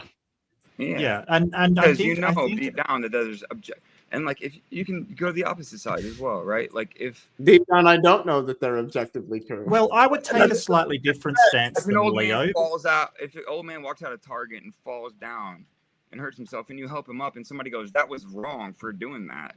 Well, that guy's. I would disagree with them. Of course. Well, and I would take a bit different view than Leo. I think that if your aim is to do a certain thing and you're working in a counterproductive way to that aim, you're being immoral even by your own standards. Right. So if somebody from that civilization said, hey, I want to make a flourishing civilization and I'm going to unalive and do the horrible things to everybody around me, I would say that's immoral even by your standards because you're not actually working towards your stated goal. Let me tell you this. Every time trying to take over the planet, gang. Every time people try to justify objective morality, they always have to go down the route of, oh, if it's subjective and suddenly every single person in the world turns into like a criminal or turns into this awful person who doesn't value human life. Like that just would never happen because there's a what about Hitler? What about human intuition? What about Godwin's Hitler? law? Godwin's law. About Hitler and the Nazis? There What is about Hitler and the Nazis? There is something as moral intuition. We instinctively feel that when we punch someone and they hurt, we feel empathy for them. Can I tell you why? Well, I don't. Not if I'm punching somebody. I don't feel empathy for them. That's why I'm punching them. Because you're I punching somebody that's an asshole and they deserve it. You know what I mean? Well, I think that empathy and moral intuition, it can be wrong a lot of the time. That's the problem with intuition. I know it can be wrong. So I don't think that's the most reliable way to get to sort of a moral framework. No, I hold on. Well, as for instance, I just want to give you an example to think about, Max, and that is we have to train doctors to amputate limbs. Like we don't like doing that kind of stuff, but that doesn't mean that it's an immoral thing to do. So I think that intuitions are useful. I just wouldn't consider them reliable. That's all. No, right. I wasn't going to say like, oh yeah, we should base everything on. No, I was just trying to establish that as humans we have a common shared minimum of moral intuition. So we don't even need. We don't even need this idea of, oh, we need an objective grounding for morality. Like, no, we don't. We can just talk and see what we find acceptable or not acceptable in our society. My country deems abortion acceptable, and we do it, no problem, in Uruguay. And where now? Uruguay. Uruguay. Yes. Uruguay. Uruguay. Come on. South America, Uruguay? Yeah. No. Did you go through the American education system like WifiGospel? Thank you, Mark. I appreciate that. Well, I mean, I'm sorry to a lot, dude, and I definitely played some people from Uruguay, dude. Yeah. I'm like it just he was fucking with you. I mean, well, dude, here WifiGospel. Did he not know that Australia was in the southern hemisphere? I understand the dialect. That was very sad. That is sad.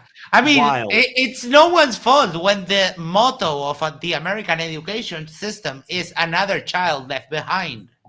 That's what happens. So, and the big problem is you're coming to a debate where you're supposed to have a knowledge-based situation, and then you're just like, I'm openly going to embarrass myself. He didn't have to do that. He could have taken a different tactic and said, in his story, his anecdote, he could have just said, you know, you and I could be hanging out. He didn't have to say down or up, just because if you don't know that, and you could have escaped that entire space. But then I'm like, you're embarrassing yourself, and I'm like, that's not good. If it ain't American, dude, I mean, we ain't worried about it. Right? Maybe he's a flat earther.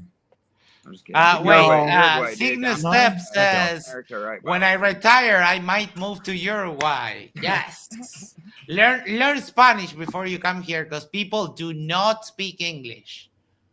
You can ask Dr. J. He the Nor only should they have person. to. Yeah. The only person he managed to talk to for like a week and a half was me and 2 other people we saw one day. No one speaks English here at all. I'm sorry. Yes, Isa, are you going to say something? No, I was joking. I was like, I don't know. That's what I was saying in Spanish. I was like, no sé, I don't know. No sé. No sé. No, it is true. It is true. We people do not speak English here. What else caught your attention, Mark? You got a little bit frustrated for a moment when. It was just sort of going around that hard solipsism thing, and I don't know who would seriously go, hey, I know this for sure, but it seemed to all rest upon this idea of, because God, then I sort of can be sure of everything, and that I don't know even how you start to prove that claim, like how you start to demonstrate it. It's the wild. funny part. You don't. Yeah, well, he didn't. Anybody that says, I mean, I think that there's obviously. Here's my just my. I don't know you guys very well. I've been on Maxis, I think, like once or twice, and I appreciate you guys, because I go on like open chats a lot of times with like different theological groups and like, you know, apostolic church, you know, and just kind of defend my own view. But I think clearly there's a creator of some kind, right? Like something can't come from nothing.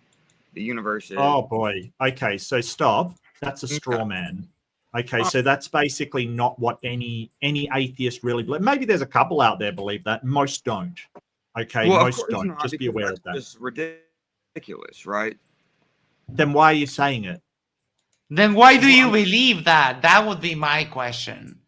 Because you believe that God created everything from nothing, right? Yes, that there is no creator, which is right.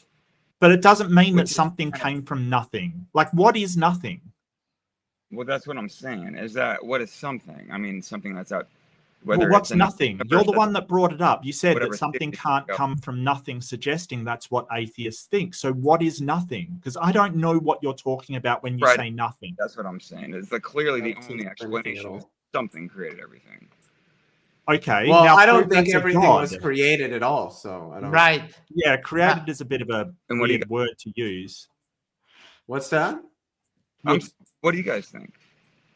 Or what do you guys kind of lean with? Well, I don't know. I don't really know. Yeah. I take the view that a lot of the experts do. I don't really know. What is that? Well, there's a lot of hypotheses. I don't really know. My objection is that you're complaining of the literal thing that you believe, and I don't know how you do that. Complaining?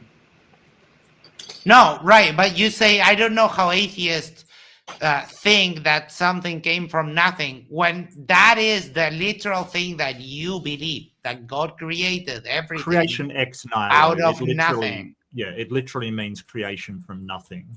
You think that there was no universe, and then God said, let there be light, and then there was the universe. What was the other explanation? Why do we need another explanation? Big Bang, natural causes. Well, the Big Bang suggests that time, space, and material all came into existence at one point. So that's not what the Big Bang suggests at all. But would you guys agree that we're not eternal in the past, that the time did begin? I don't know. It's very likely possible that the universe is. I don't know. No one knows. Philosophical questions, right? So, like, let me ask you. Well, there are also cosmological questions, and cosmologists are working it out. Most of them. Actually, I would say they're we don't know. more. I'd say they're more cosmological than philosophical, to be honest with you. Well, I think they're all theological, honestly, but that's my view. How is the origin of the universe automatically theological? Well, because we're talking about something that's timeless and spaceless, that created time and space. No, we're not. No, we're I'm not. not talking about anything like that. Is the universe timeless and spaceless?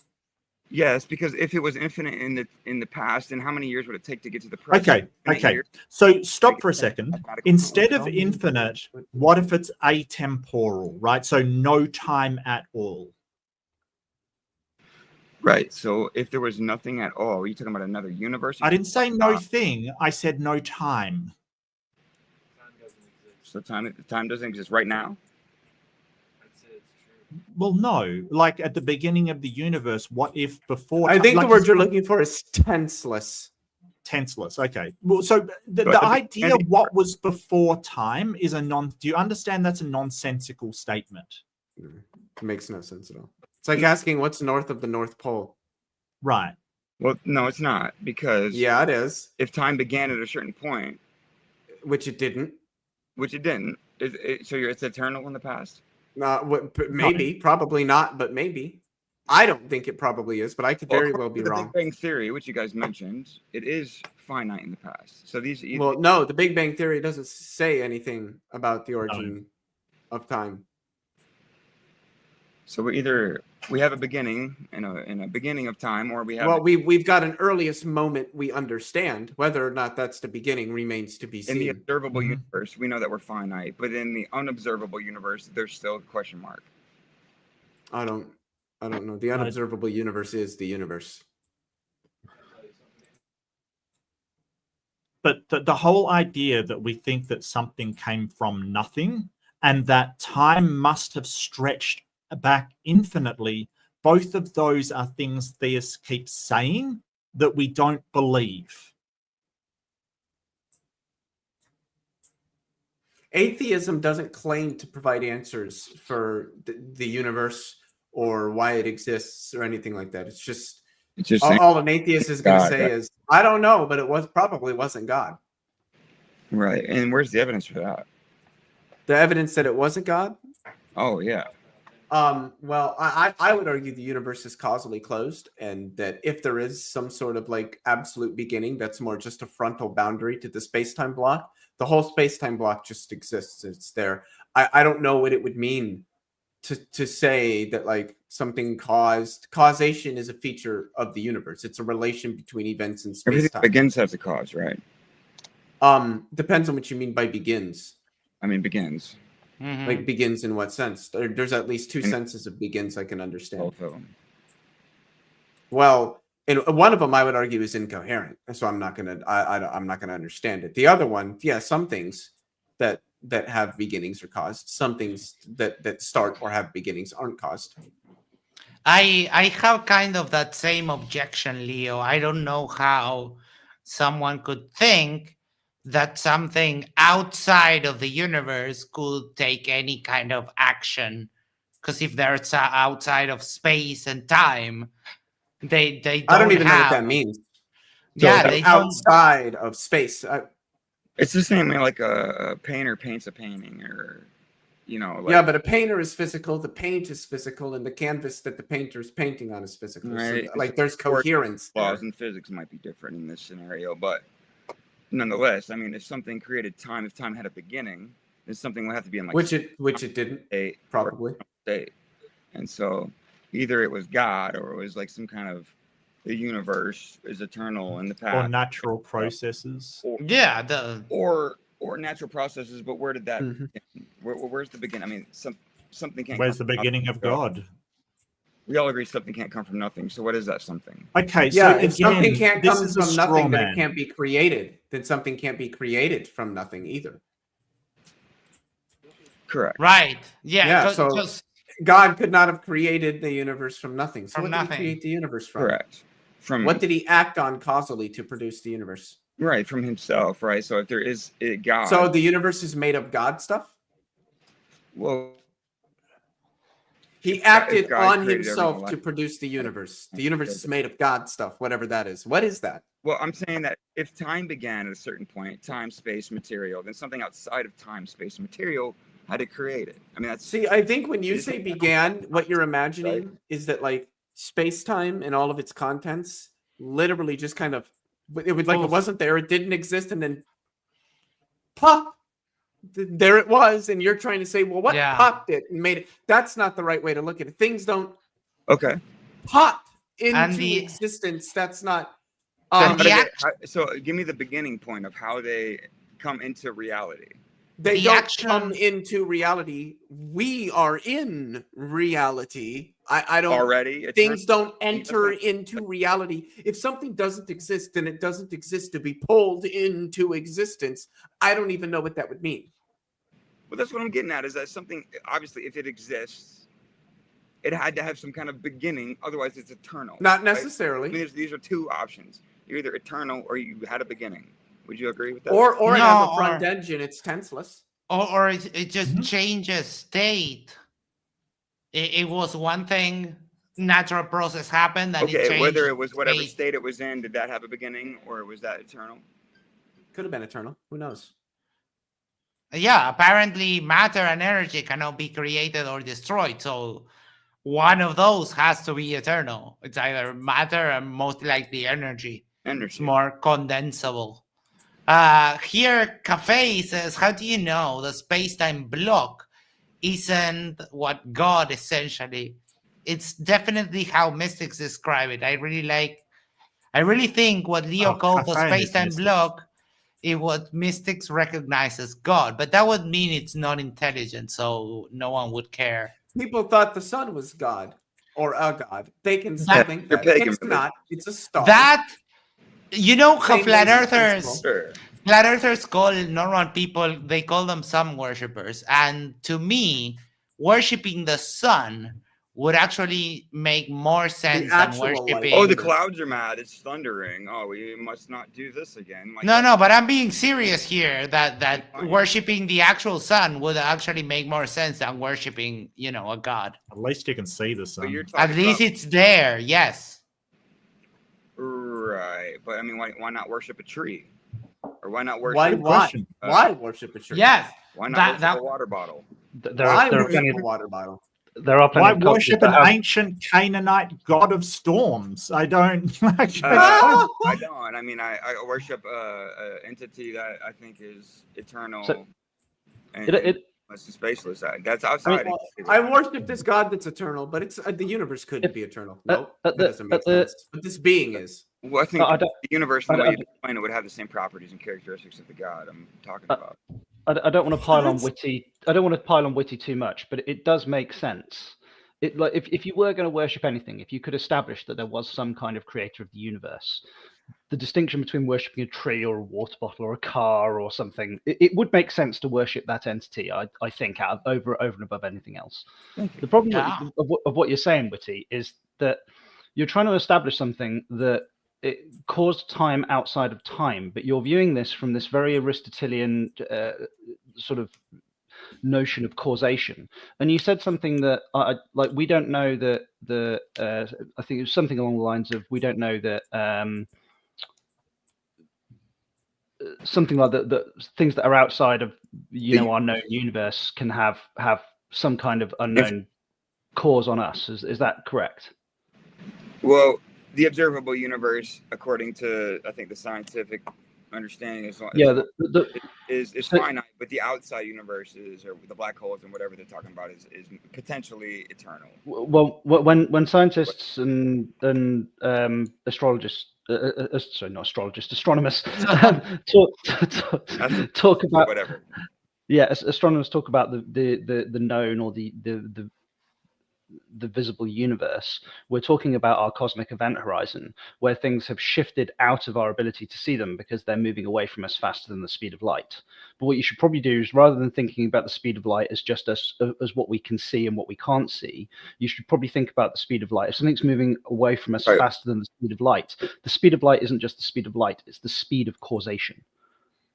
So nothing that is traveling away from us faster than the speed of light can have any effect on us at all. Gravitationally, we can't even see it. Photons don't reach us, nothing. So if there is something outside of our event horizon that has caused or has a cause on us, that is, as far as we are able to understand, literally physically impossible. Well, let me ask you, according to Einstein's theory of relativity, right, the faster you go towards the speed of light, the slower time moves, correct? Correct, yeah. So imagine, relatively speaking, only relatively. Yeah, you need 2 points. It's not that time actually slows down. It's just it's the perspective from the observer. Time as measured between two different frames of reference moving at two different velocities with respect to the speed of light will be different. Sure. It's such a comprehensively well known and understood phenomenon that we have to account for it in things like satellites because they're traveling faster than we are and or communicating. Is a way of exactly. calculating it, in my opinion, but I'm with you. So I just think it's an interesting kind of theory of my own. I kind of came up with this. It talks about in the old scribes, God being light itself, right? And so it's like, well, imagine you're at the speed of light constantly, right? Maybe you're at a constant kind of state, a constant where time is constant, right? Where there is no like aging, or there is no. So, I mean, either you think God created everything, or, I mean, what is the other explanation? I'm seriously, Why do we need to have one? Yeah. Like, what if there isn't a God, like whatever? I'm not trying to be like a specific God. I'm just talking about the properties of being like eternal, outside of kind of time and space. That obviously is not bound by time and space. It created time and space. If there was a beginning, right? But I've never really got my head around this prime mover argument. The notion that there is like an ultimate first cause in this sort of, something that set the Brownian motion of the universe in motion. But the notion that there is a first cause is it's a bit incoherent, because you're just using like language and essentially using blind faith, stating that there is a first cause. Like how do you get yourself out of the infinite regress of what was the antecedent cause to the cause that you're just claiming is the first cause? Oh, I'm not claiming. I'm just saying that everything that begins has a cause, right? But why should we believe that the universe began? That's the question. Well, if it didn't begin, then it's eternal instead. It's eternal. No, it can be tenseless, as Lee and I have been saying. Like, it can be in a state that no time is passing, in which case it would be eternal, as you say, and instantaneous at the same time. Or there could be a parent universe with its own space-time. We don't know. But we're not the ones claiming to know. You're claiming to know. I'm just asking I'm just trying to figure out what the other option is, right? Like, because why do we need to have another option to begin with? Why can't the answer be nobody knows? This is not a thing that humans have figured out yet. I think everybody, life and the universe itself is proof, in my opinion, of some kind of creator and being, just like a painting has a painter and a house has a builder. And okay, that's Ray Comfort. That's so wait. Do planets have a planeter? You're using everything that begins and has everything that exists has a something that, I mean, what created a horse? I'm saying what created a chicken. A horse, apparently. Two antecedent horses. Where did everything come from? Right? I mean, that's. What do you mean by come from? I don't even know what that means. How did everything exist? We're alive right now talking. It just exists. On chat. It's there. That's that. Yeah, so I'd just like to postulate an alternative to why I don't think I didn't give an argument. Well, this is anyway, just Mark. Sort of I just would like to postulate the reason why I believe that no gods exist. It's because it's an inference based upon what we know about minds. So every single instance of a god that's been described to me has been described as a mind with like an immaterial mind, basically one that is free of any physical limitations, is transcendent. And from my understanding of minds and the literal trillions of minds that we've seen, not only are they reliant on some physical substrate in order to exist, the more complex that physical substrate, the more complex the mind. Okay. Now, in conflict with all of that, it keeps getting suggested to me that an infinitely complex mind exists with no physical substrate. And so my question is, can you demonstrate that is even plausible?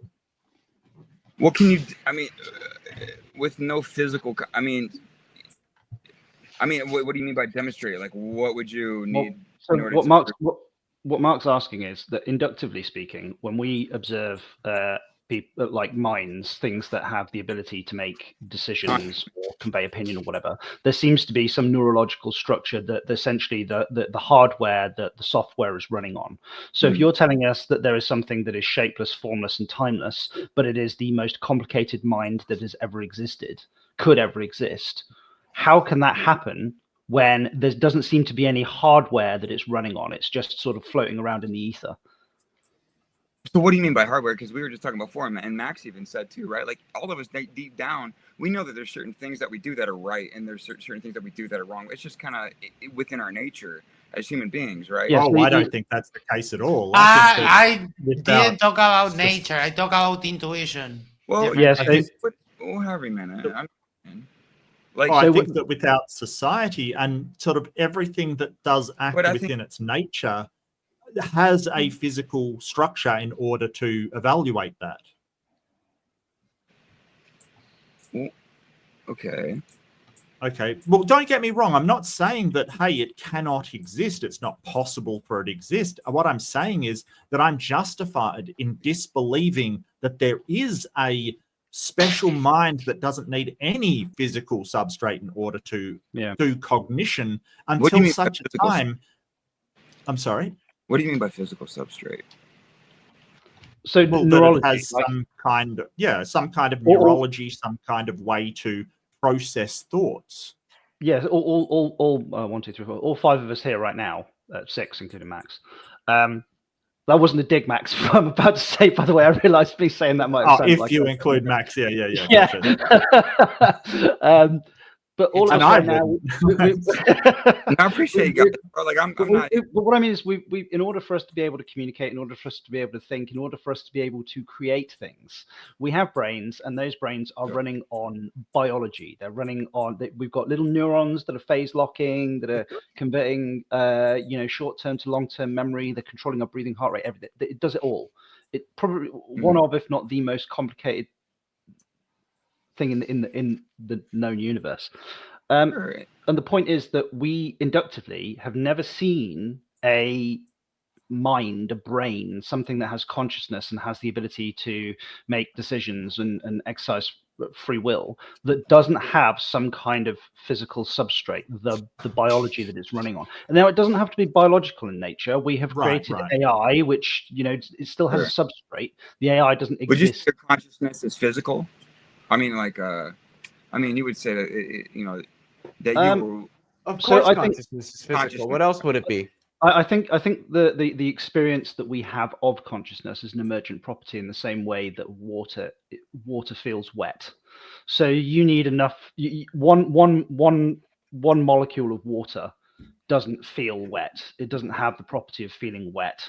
You need millions, billions of them in order to get the sensation of wetness. So it's an emergent property of getting shitloads of neurons working in consort in one place. But you can't have the consciousness without the physicality, in the same way as you can't have the sensation of wetness without lots and lots of water. Yeah, sure. Because people fall asleep and dream, and people, have conscious experiences, whether they're so I'm your brain is still working when you're dreaming. Like you don't become non-physical when you start dreaming. Yeah, if I'm an example of a dream that isn't been run on somebody's brain, Sure, that's. But I mean, consciousness in itself, right? I mean, yeah. Keep going though. The other thing that this notion of something being created, like, and you say, well, we don't ever see anything that is being created without an antecedent cause. The problem that I have with that is, so the only things that we see in created are either energy or matter moving from one form into another, and they create a new discrete object. So, for example, I can chop down a change of state. I can chop down a tree and I can turn it into a chair, or I can turn it into a plank of wood. And you would say I have created the chair or created the plank of wood. But what you're talking about in terms of creation is ex nihilo creation. You're talking about the production of the energy and the matter in and of itself.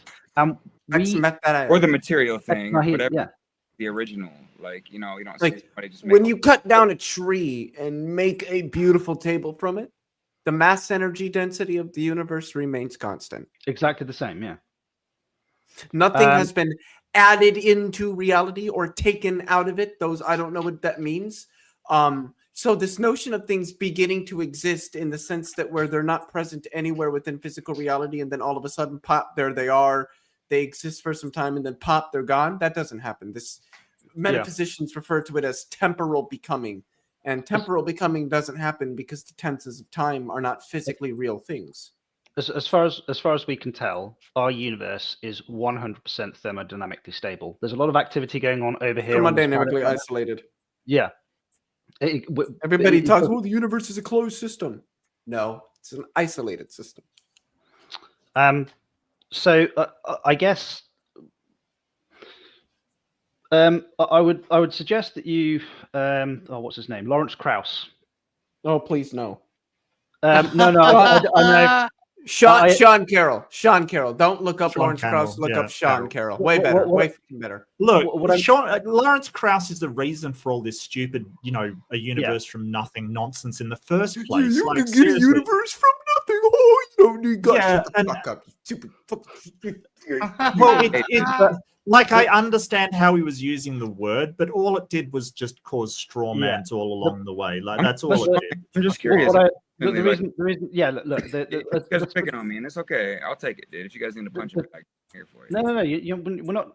I don't want you to think we obviously we're just disagreeing. Well, sure, but I would like to respond. I'm not trying to straw man anybody. I mean, I don't know how straw manning is. Hey, either God created everything. No. Or what's you weren't straw manning. That we're was saying Lawrence Krauss was, because I mentioned Lawrence Krauss. That was directed. Lawrence Krauss led to a lot of people just straw manning terms, not properly understanding things. Dude, I'm anti-church, religion. I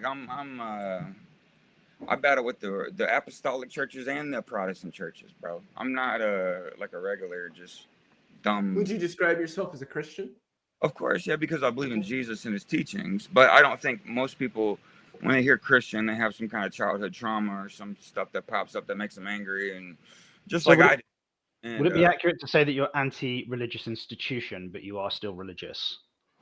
I wouldn't say I'm religious. I'm saying I think I just believe the promises of God and just understand the gospel. Where in the new covenant, which most people don't even understand the new covenant or ever even heard of the new covenant. Are you? I like this. What's the new covenant? Are you supposed to keep the law? No, it's against the law. It says that the law was there to just show you what your sin is, and the more you focus on the law, the more you sin, because you're just so focused on your behavior. We're under grace now, and so it's in Hebrews 8 chapter 8 verse 8 is where it starts, and it goes to 20 something, which and it says not to keep the law, right?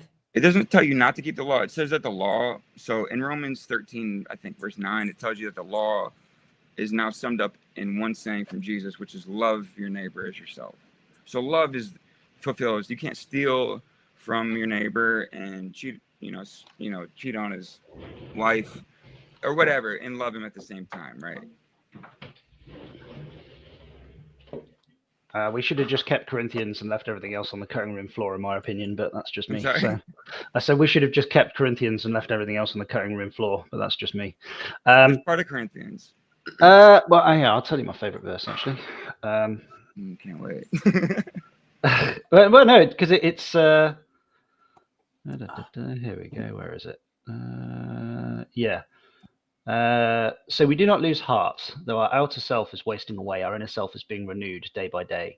For this light, momentary affliction is preparing us for an eternal weight of glory beyond all comparison, as we look not to the things that are seen, but to the things that are unseen.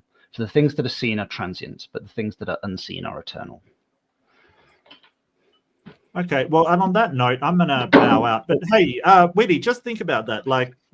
Can you, for me personally, I think that if somebody found an instance of a mind without some kind of physical brain or physical structure, I would be an agnostic. I would then go to, well, I can't show it. But until that time, I think I'm an atheist. But it was good to talk to you. Isa, great to see you. Leo, always a pleasure, man. You are amazing. Thank you for your reviews and stuff. Really, really helpful. Really, really good.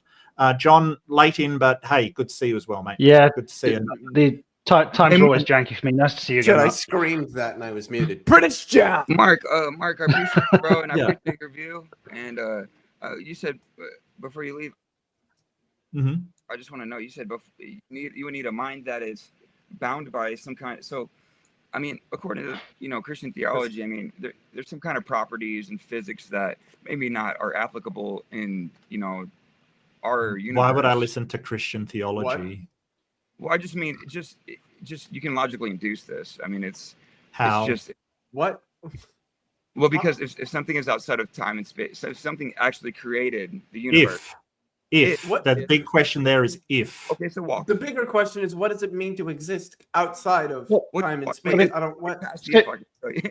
I guess just I would just engage with the hypothetical. Let's just say if, for the sake of argument. Thank you. If he can, okay, then that would mean he's not bound by time and space.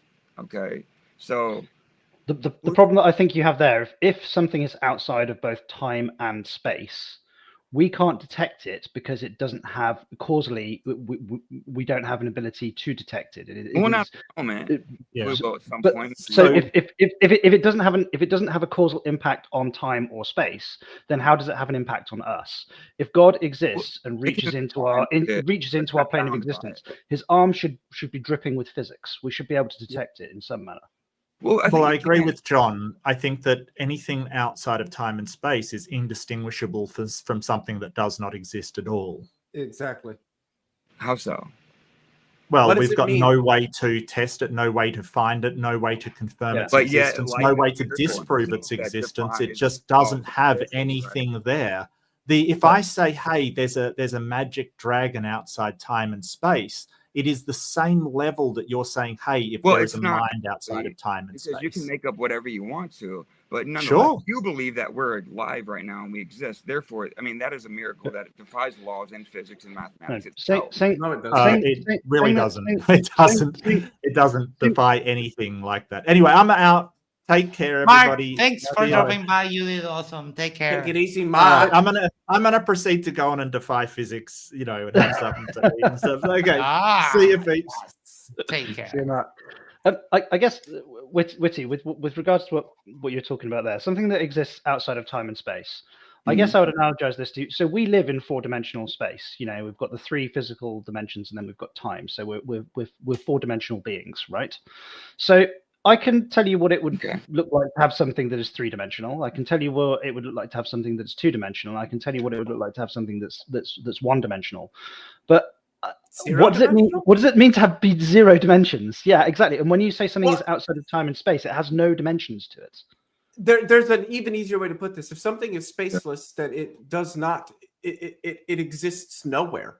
Why does time have to be involved with dimensions? Because time is a dimension. Time is a dimension. Time is the 4th dimension. It's we move through time. Like constant state. Sorry, say that again. Huh? What if we were alive right now in time? What if we were alive right now, but we never aged? Right? Like, what if we were at a constant state? Then there would be no evolution in the universe.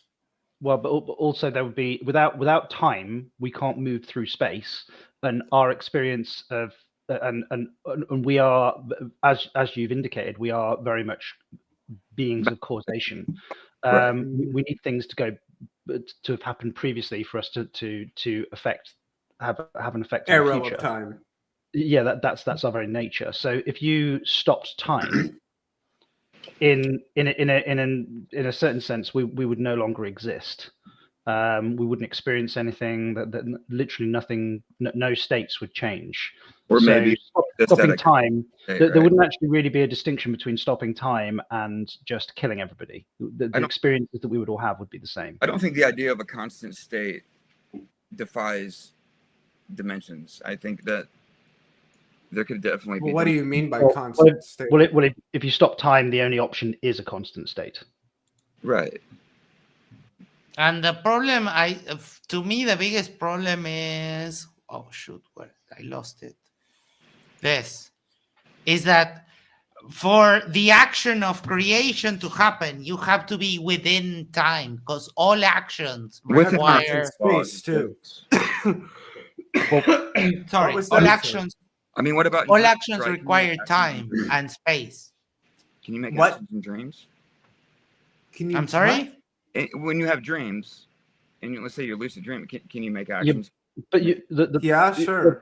Of course you can, but you're talking about. But you need to make the distinction between the experience of a dream and what is actually physically happening in your brain when you're having a dream. Like the experiences we have, the experiences that we have when we're dreaming is not really any different than the experience we have when we're physically walking around the world. Well, yeah. So, like in terms of our body has the same autonomic reactions. So adrenaline can go up. You can be scared. You can be happy. You can feel in love. You can have good experiences. I mean, these like what we experience when we're dreaming and what we experience. Like if you're actually scared in a dream and you're scared in real life, what your body does isn't really any different. Yeah, exactly. Yeah, but what you're talking about is the experience. But you need the physical body, you need the brain in order to have that experience. So when you say, so these sort of like metaphysical arguments that are being made of like, oh, well, do you really see the color red when you're dreaming? Well, firstly, no, you're not really seeing the color red, but you have seen the color red before, and your body is pulling, your brain is pulling a memory of the color red. But that doesn't mean in any case, hold on, because my question was questioning the logical possibility of having an omnipotent omni-being outside of time doing committing actions like creation, and we got somehow carried into dreams. No, I'm talking about how the concept of God, of having something outside of time and space, taking actions like creating, there's a problem with that kind of thinking. Well, no, I think, yeah, please, somebody explain to me, please. I'm a truth seeker. I just want to genuinely know what your view is. If it's not a being or some kind of God, then view on what? I'm saying if it's not a being or some kind of God that's outside of time and space, then what created everything? I mean, how did we get here? Why assume that everything was created? Because we're not infinite to the past, right? I mean, if okay, so we're not infinite to the past. That doesn't mean automatically somehow we're now created. So we're either eternal in the past, which it can't be. It's a fallacy.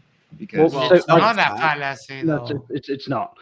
So the people who say that infinites are any kind of infinite is a fallacy don't understand infinites. I can make. So you can have two infinites. So for example, there are if there's an infinite string of numbers, then I can make the argument that that one infinite string is longer than the other. For example, I can say that there are more non-prime numbers than there are prime numbers in that infinite string. I can make that claim. But you can have one infinite that's bigger than another infinite. They're both infinite, but how can one infinite be bigger than another? Because if the universe is infinite past, then it would take infinite amount of years to get to the present day, 2025. No, what? Fallacy. Does it make you always get this argument. So we're localized to here and now, right? So time could be infinite, but let's say for argument's sake that time is infinite. If we're in the present day, it would take infinite amount of years to get here. That doesn't make any sense. No, it wouldn't. No, because we're a time limited being experiencing time as it stands right now. Right, but we ourselves are not time, right? Right, but the amount of time it would take for us to get to the present time that we're in currently. It doesn't take time to get to place. That's not how time works. This was resolved like 2,500 years ago, and the experiment was explained like the way it was explained like this in our for our meat brains to understand.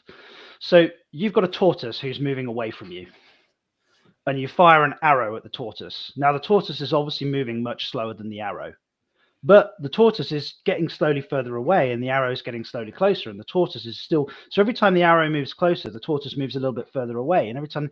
And what you're saying is that if time is infinite, then the arrow should never hit the tortoise. But the arrow does hit the tortoise every time. So just because something is infinite doesn't mean that you can't travel along it.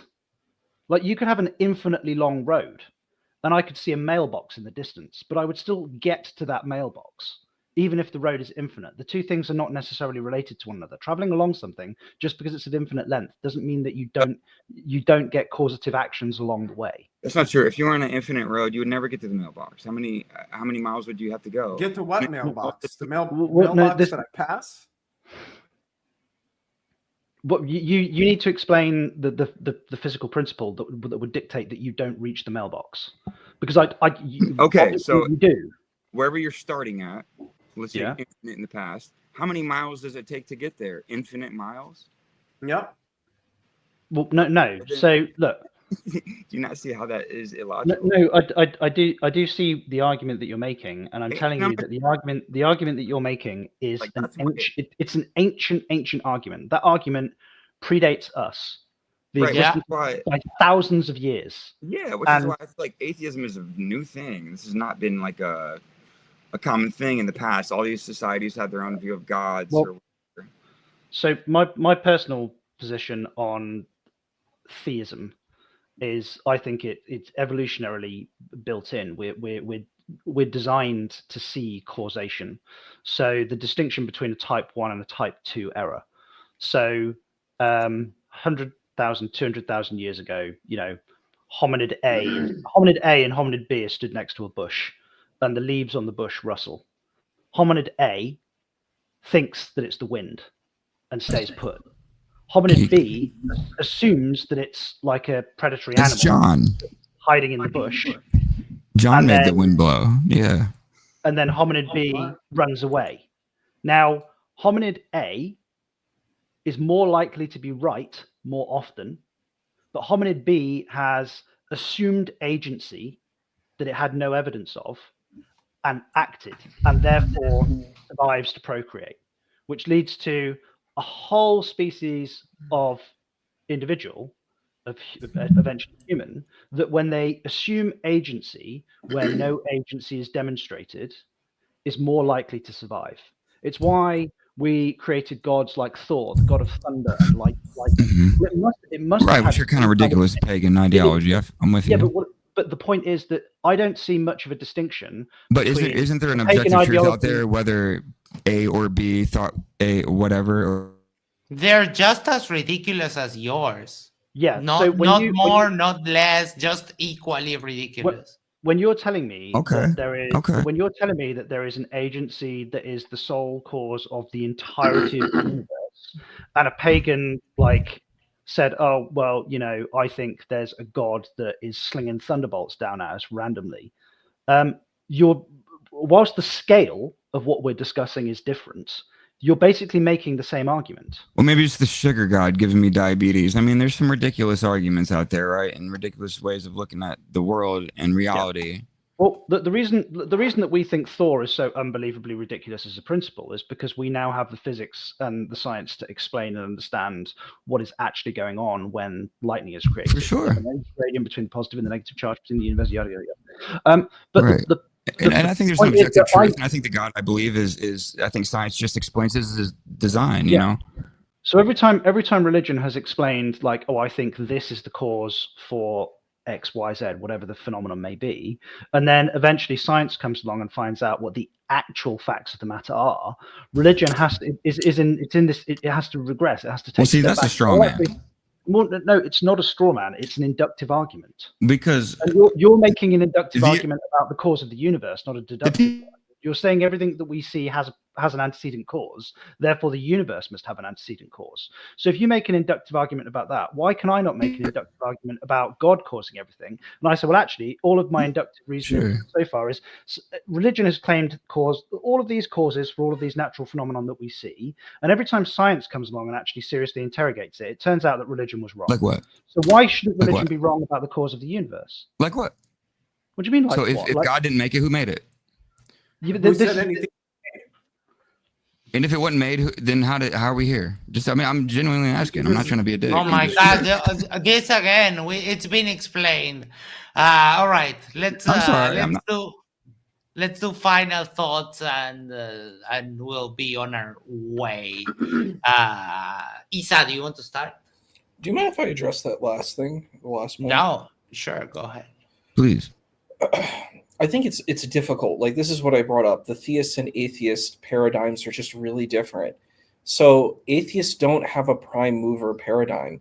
You could have, the position of Vedic, theology, where it's endless cycles of samsara, where you're just going through endless cycles of suffering. that's an explanation of how reality can come to be. And there's lots of different explanations of why we're here and how we got here. And you don't necessarily need a prime mover to do that. And I think that's just a hard thing for theists to hear, because it's like, it just, for a theist, it sounds insane, right? Like this idea that, you know, there isn't a God. Sure. What's the other explanation though? I'm just curious. Yeah, so, no, for fuck's sake, literally the 6th time, you're assuming there has to be an alternative explanation already in place. No, what is can be wrong, and nobody else knows what the explanation is. We don't need an explanation to know that some other explanation is wrong. That explanation can be wrong as a result of internal problems, and there is no other explanation. Okay. Or what Isa said, it's a samsara, a cycle of expansion and contraction of the universe that never stops. I mean, I'm sorry, Isa, continue though. That's not likely how the universe is probably not. The thing is, it's an alternative explanation. So you could say there was no beginning, there's no end, you know, there's just existence. Like, one can make that argument. So I'm just saying that there's different positions that could exist, you know. Well, we just think we have our beginning and our end. So we kind of see it through a humanocentric point of view.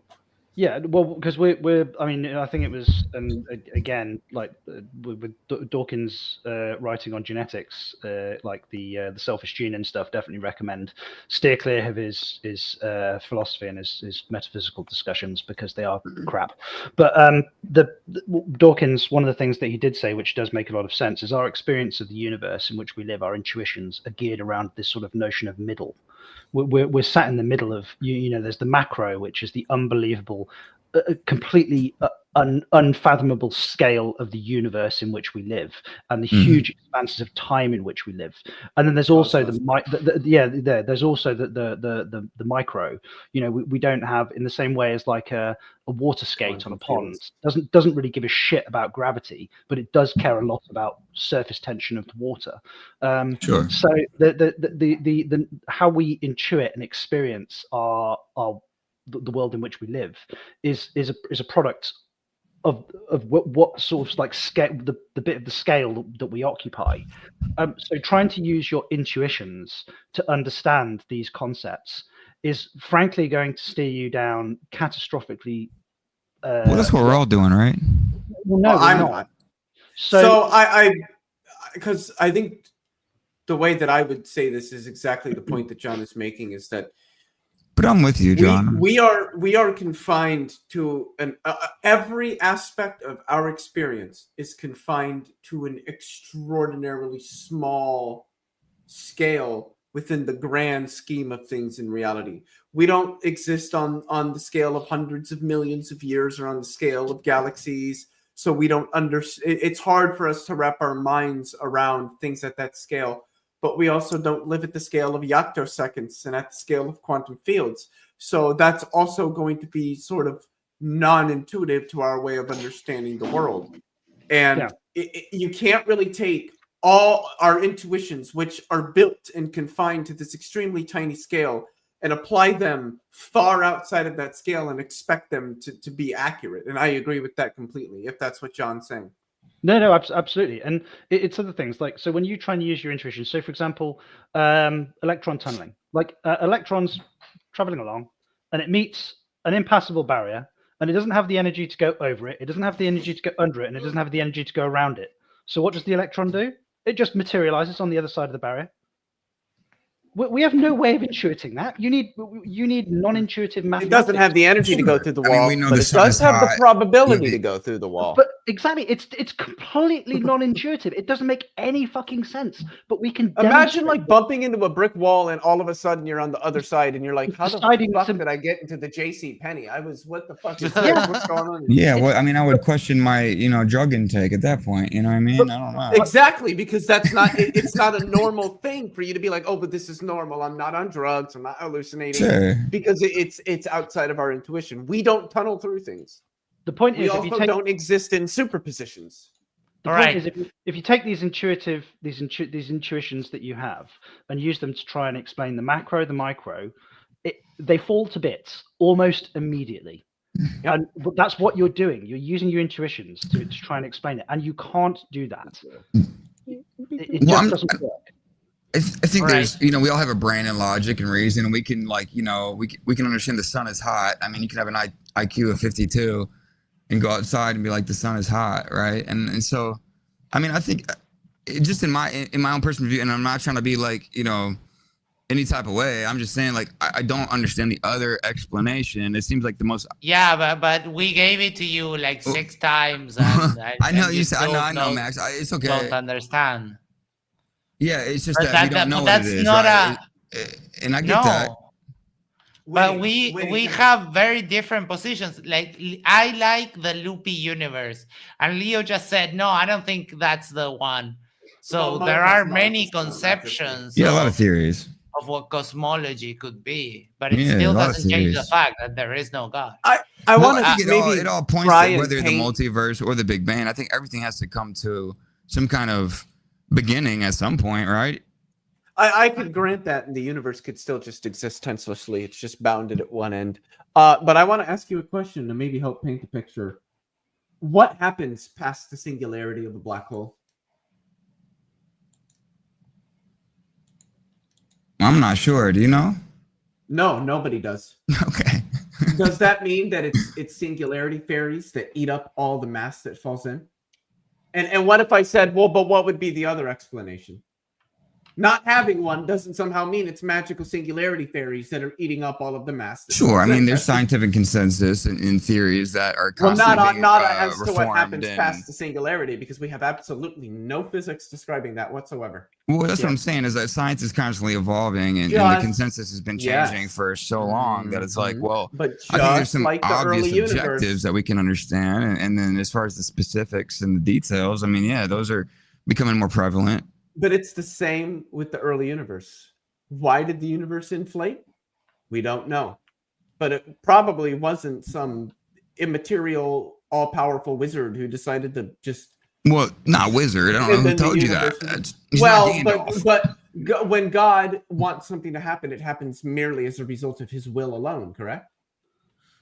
I just think it comes down to, like I said, Am I correct in that assessment? his will. Well, yeah, I mean, he initiated everything. So According, he can Sure. make things happen according to His will alone. yeah, and he doesn't gives have to- people free. I don't like free will, something, but right? free choices, right? To choose. Sure, but that's not relevant to what Sure. I'm talking about. The point that I'm Sure. getting at is that, like, if God could descend down from heaven, look at a tree, and the tree just bursts into flames, right?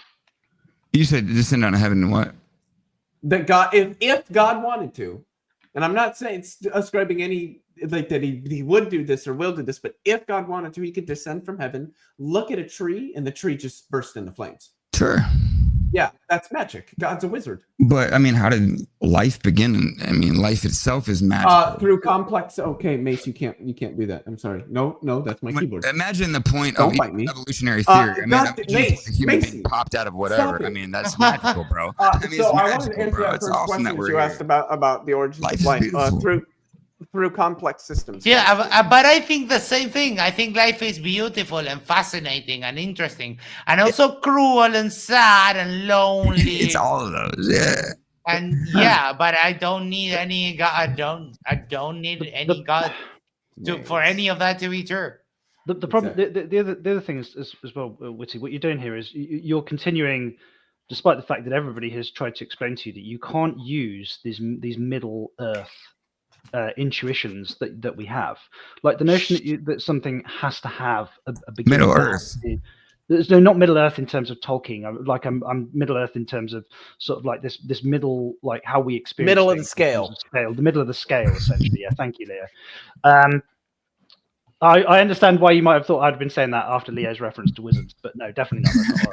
That's not what I All right, all right. So we're going to let Isa do his final thoughts. David said, for €2 and cut. So yes, final thoughts, and we'll be on our way because I have to work tomorrow. Yeah, I'm actually Today, at work too, so I'm with you, but it's tough. Let's see. I think talking about the debate, I've kind of said my point before, and I even said it recently now. I think it's really hard to have an atheist-theist debate.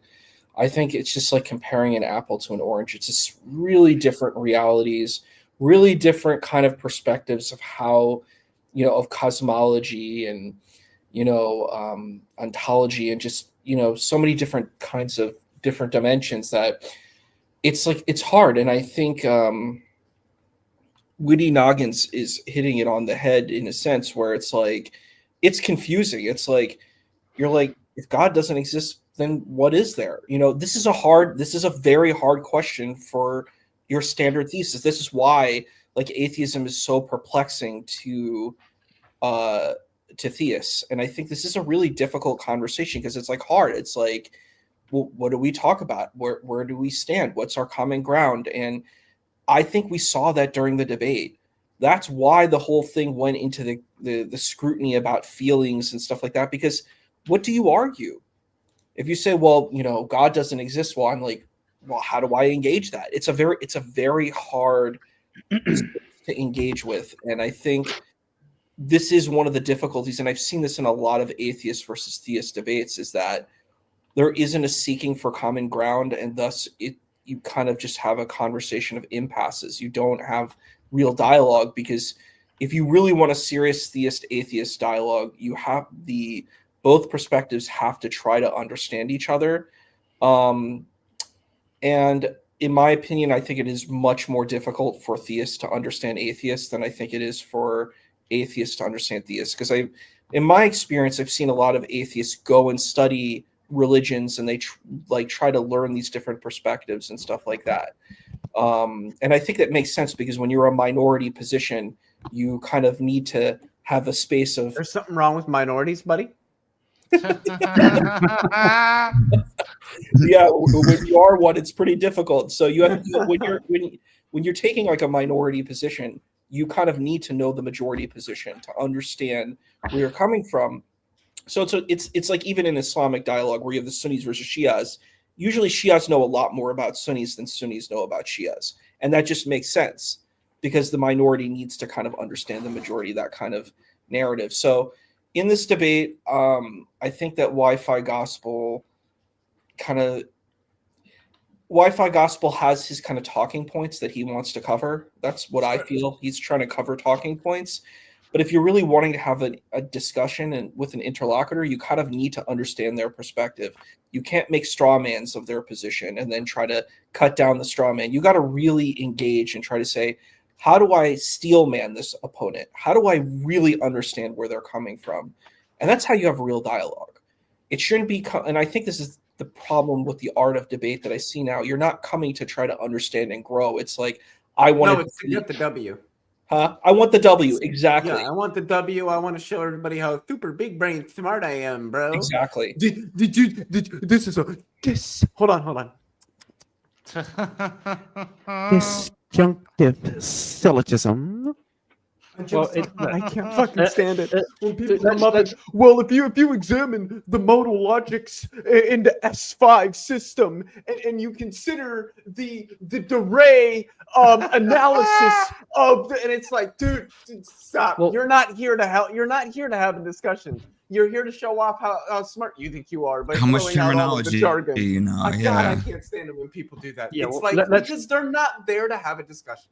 They're just let's not pretend that MDD debates are an honest attempts to get at the facts of the matter or some truth. of them can be. Some of them can be. It's not common, but some of them can be. Yeah, I'm with you. I hate that, bro. Like I genuinely I'm not here to like try to. I'm curious, like your thoughts, your logic, and your reasoning, like your views on things. Like I'm not sitting here trying to just like force my view on anyone. I just think that in my experience, right, like this seems the most plausible, and that's just what I rock with, right?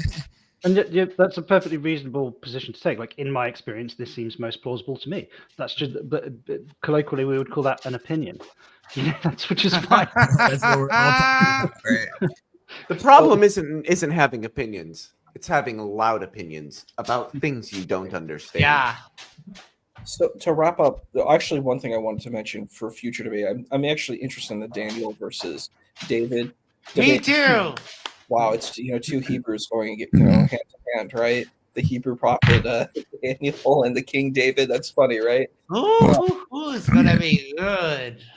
But what I'm worried about is I hope that we do not just tearing down of the argument and not really engaging. That's one of the big problems I've seen with the Islamic dilemma. Sorry to make a slight aside, but I don't really see people actually engaging the conversation.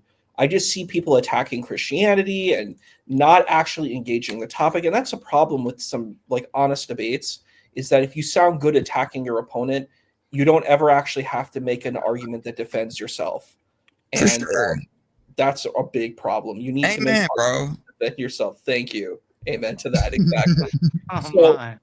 To wrap up this debate, I think WifiGospel, he's a good rhetorician. He has interesting arguments. I just think he really needed to have a better introduction to really come through with this.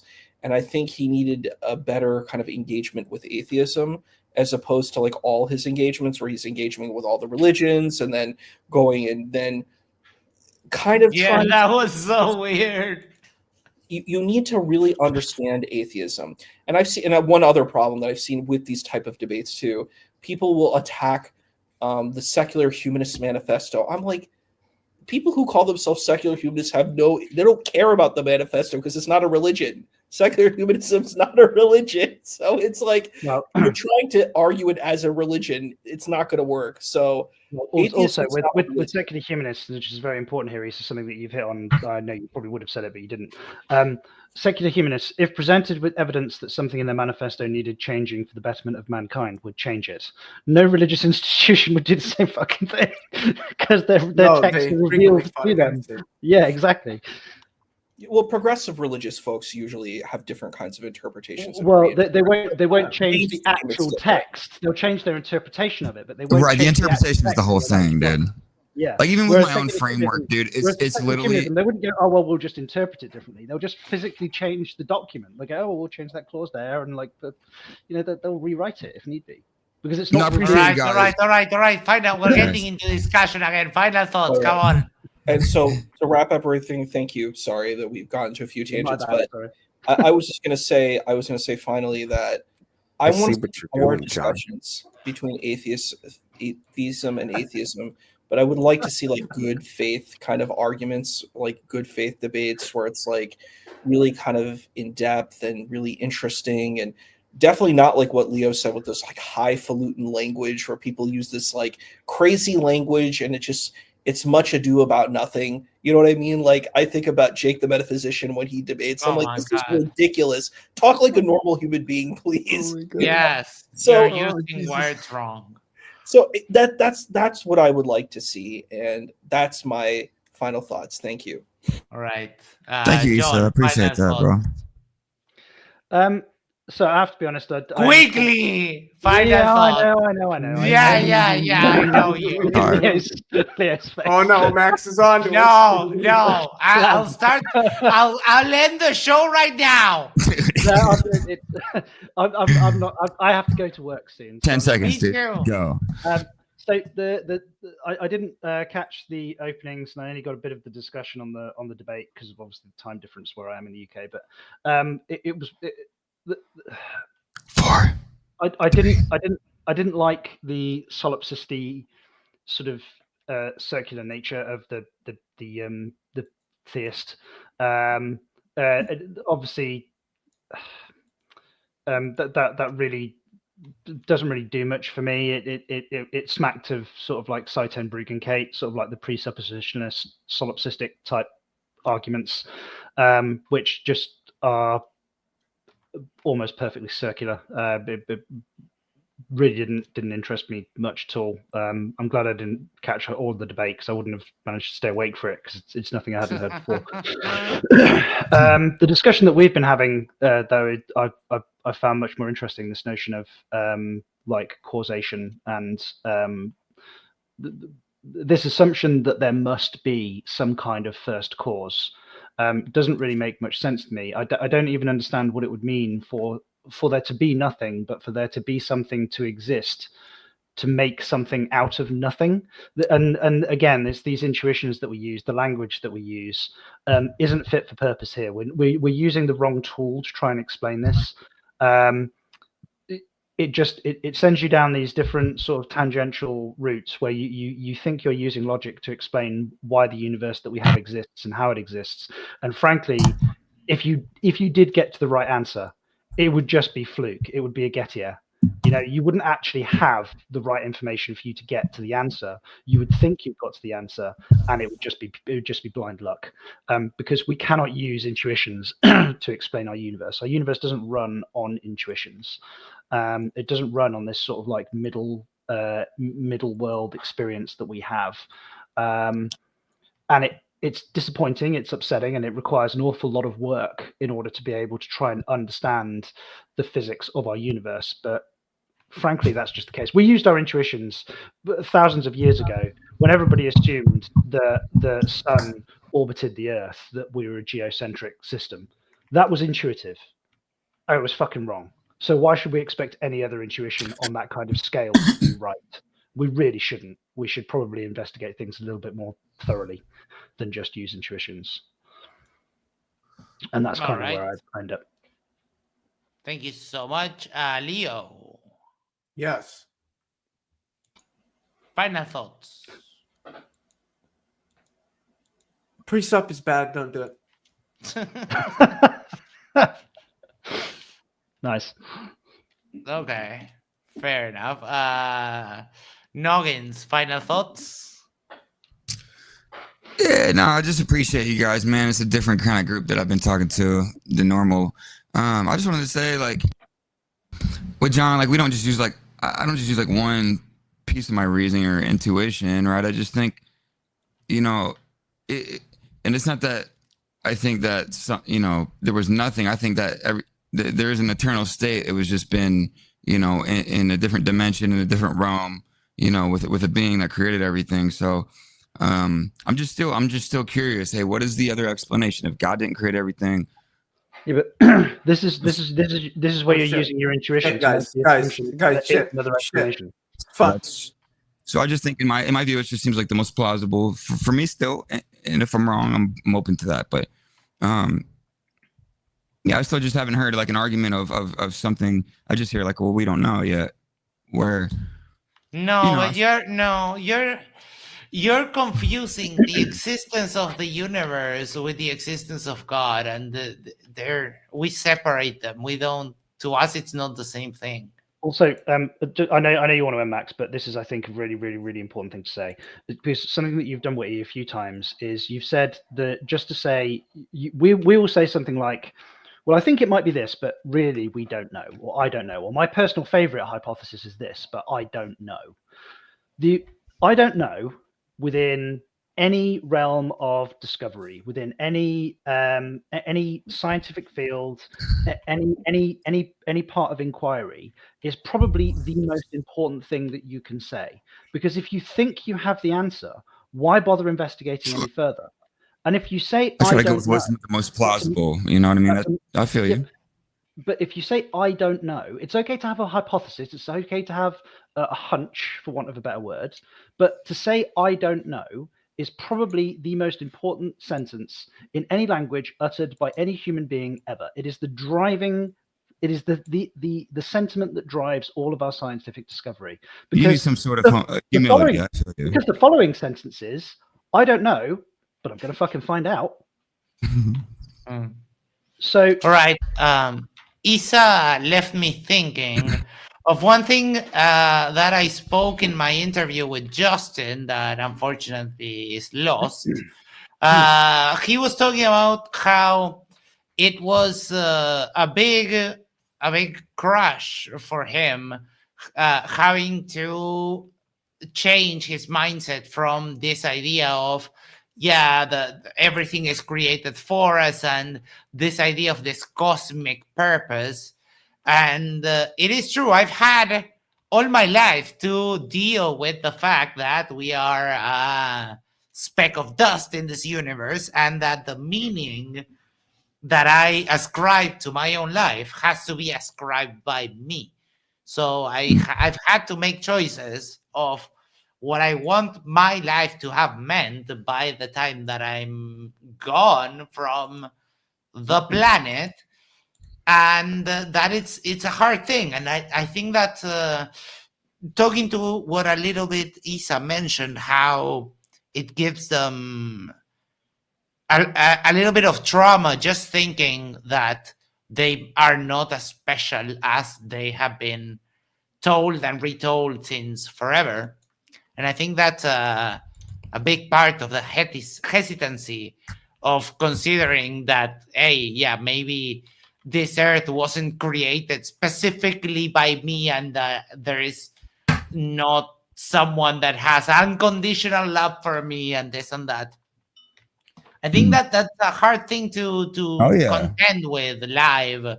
Oof. And I've had all my life to kind of deal with it very quietly, and the consequences of those thoughts trickle out over the many years. You start confronting different parts of your own mortality.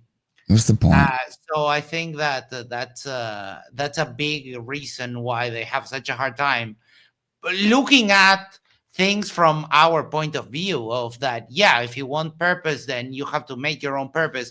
If you want moral accountability, you have to do the work and build your own moral system. You're not going to just open this. You don't get to just open the quick guide, the little orange book here, and have that be said to you exactly how you have to live your life. It takes a little bit of responsibility and putting in some work to do some of the stuff that they request of us. Cafe in the chat, who's directly pointed a few comments my way. A computer programmer programming a computer game that generates, polygons and pixels on a screen is not analogous to the creator of a universe. It's not analogous to the universe at all. Like, what? Obviously, I understand the argument that you're trying to make, but it's just a presupposing argument. Again, you're just forcing the analogy between a computer game and the universe, right. Because it's convenient for your argument. The notion that there is a first cause of absolutely everything that doesn't help you explain it. It's just a presupposed argument. Where's this point that Sorry, but I need to go deal with the cat. He's busy. He's messing with my green real quick, screen. I just want to say one more thing real quick. I just want to say, if you guys want to check out something, dude, check out Hebrews 8, verse 8. It talks about the new covenant, which, Protestants and Catholics are in Eastern, they all get mad, we didn't get to finish, but we'll get to finish our talk about the new covenant. I think you got it wrong, but we'll finish that some other time. All right, before we go, people, make sure to do a social thing. Just like, share, subscribe, send this to a friend, send this to your significant other, go to the corner, yes, the corner of your street, and yell, subscribe to Yerba Mate Talks. And that way we can share the love for the channel. We have on the 27th a community stream coming up, and we'll see what we do this week. Thinking of some stuff to do during the week. So thank you everyone for being there. John, Isa, Leo, and Noggins. Thank you everyone. We'll catch you on the next one. Take care. Have a good night. anytime.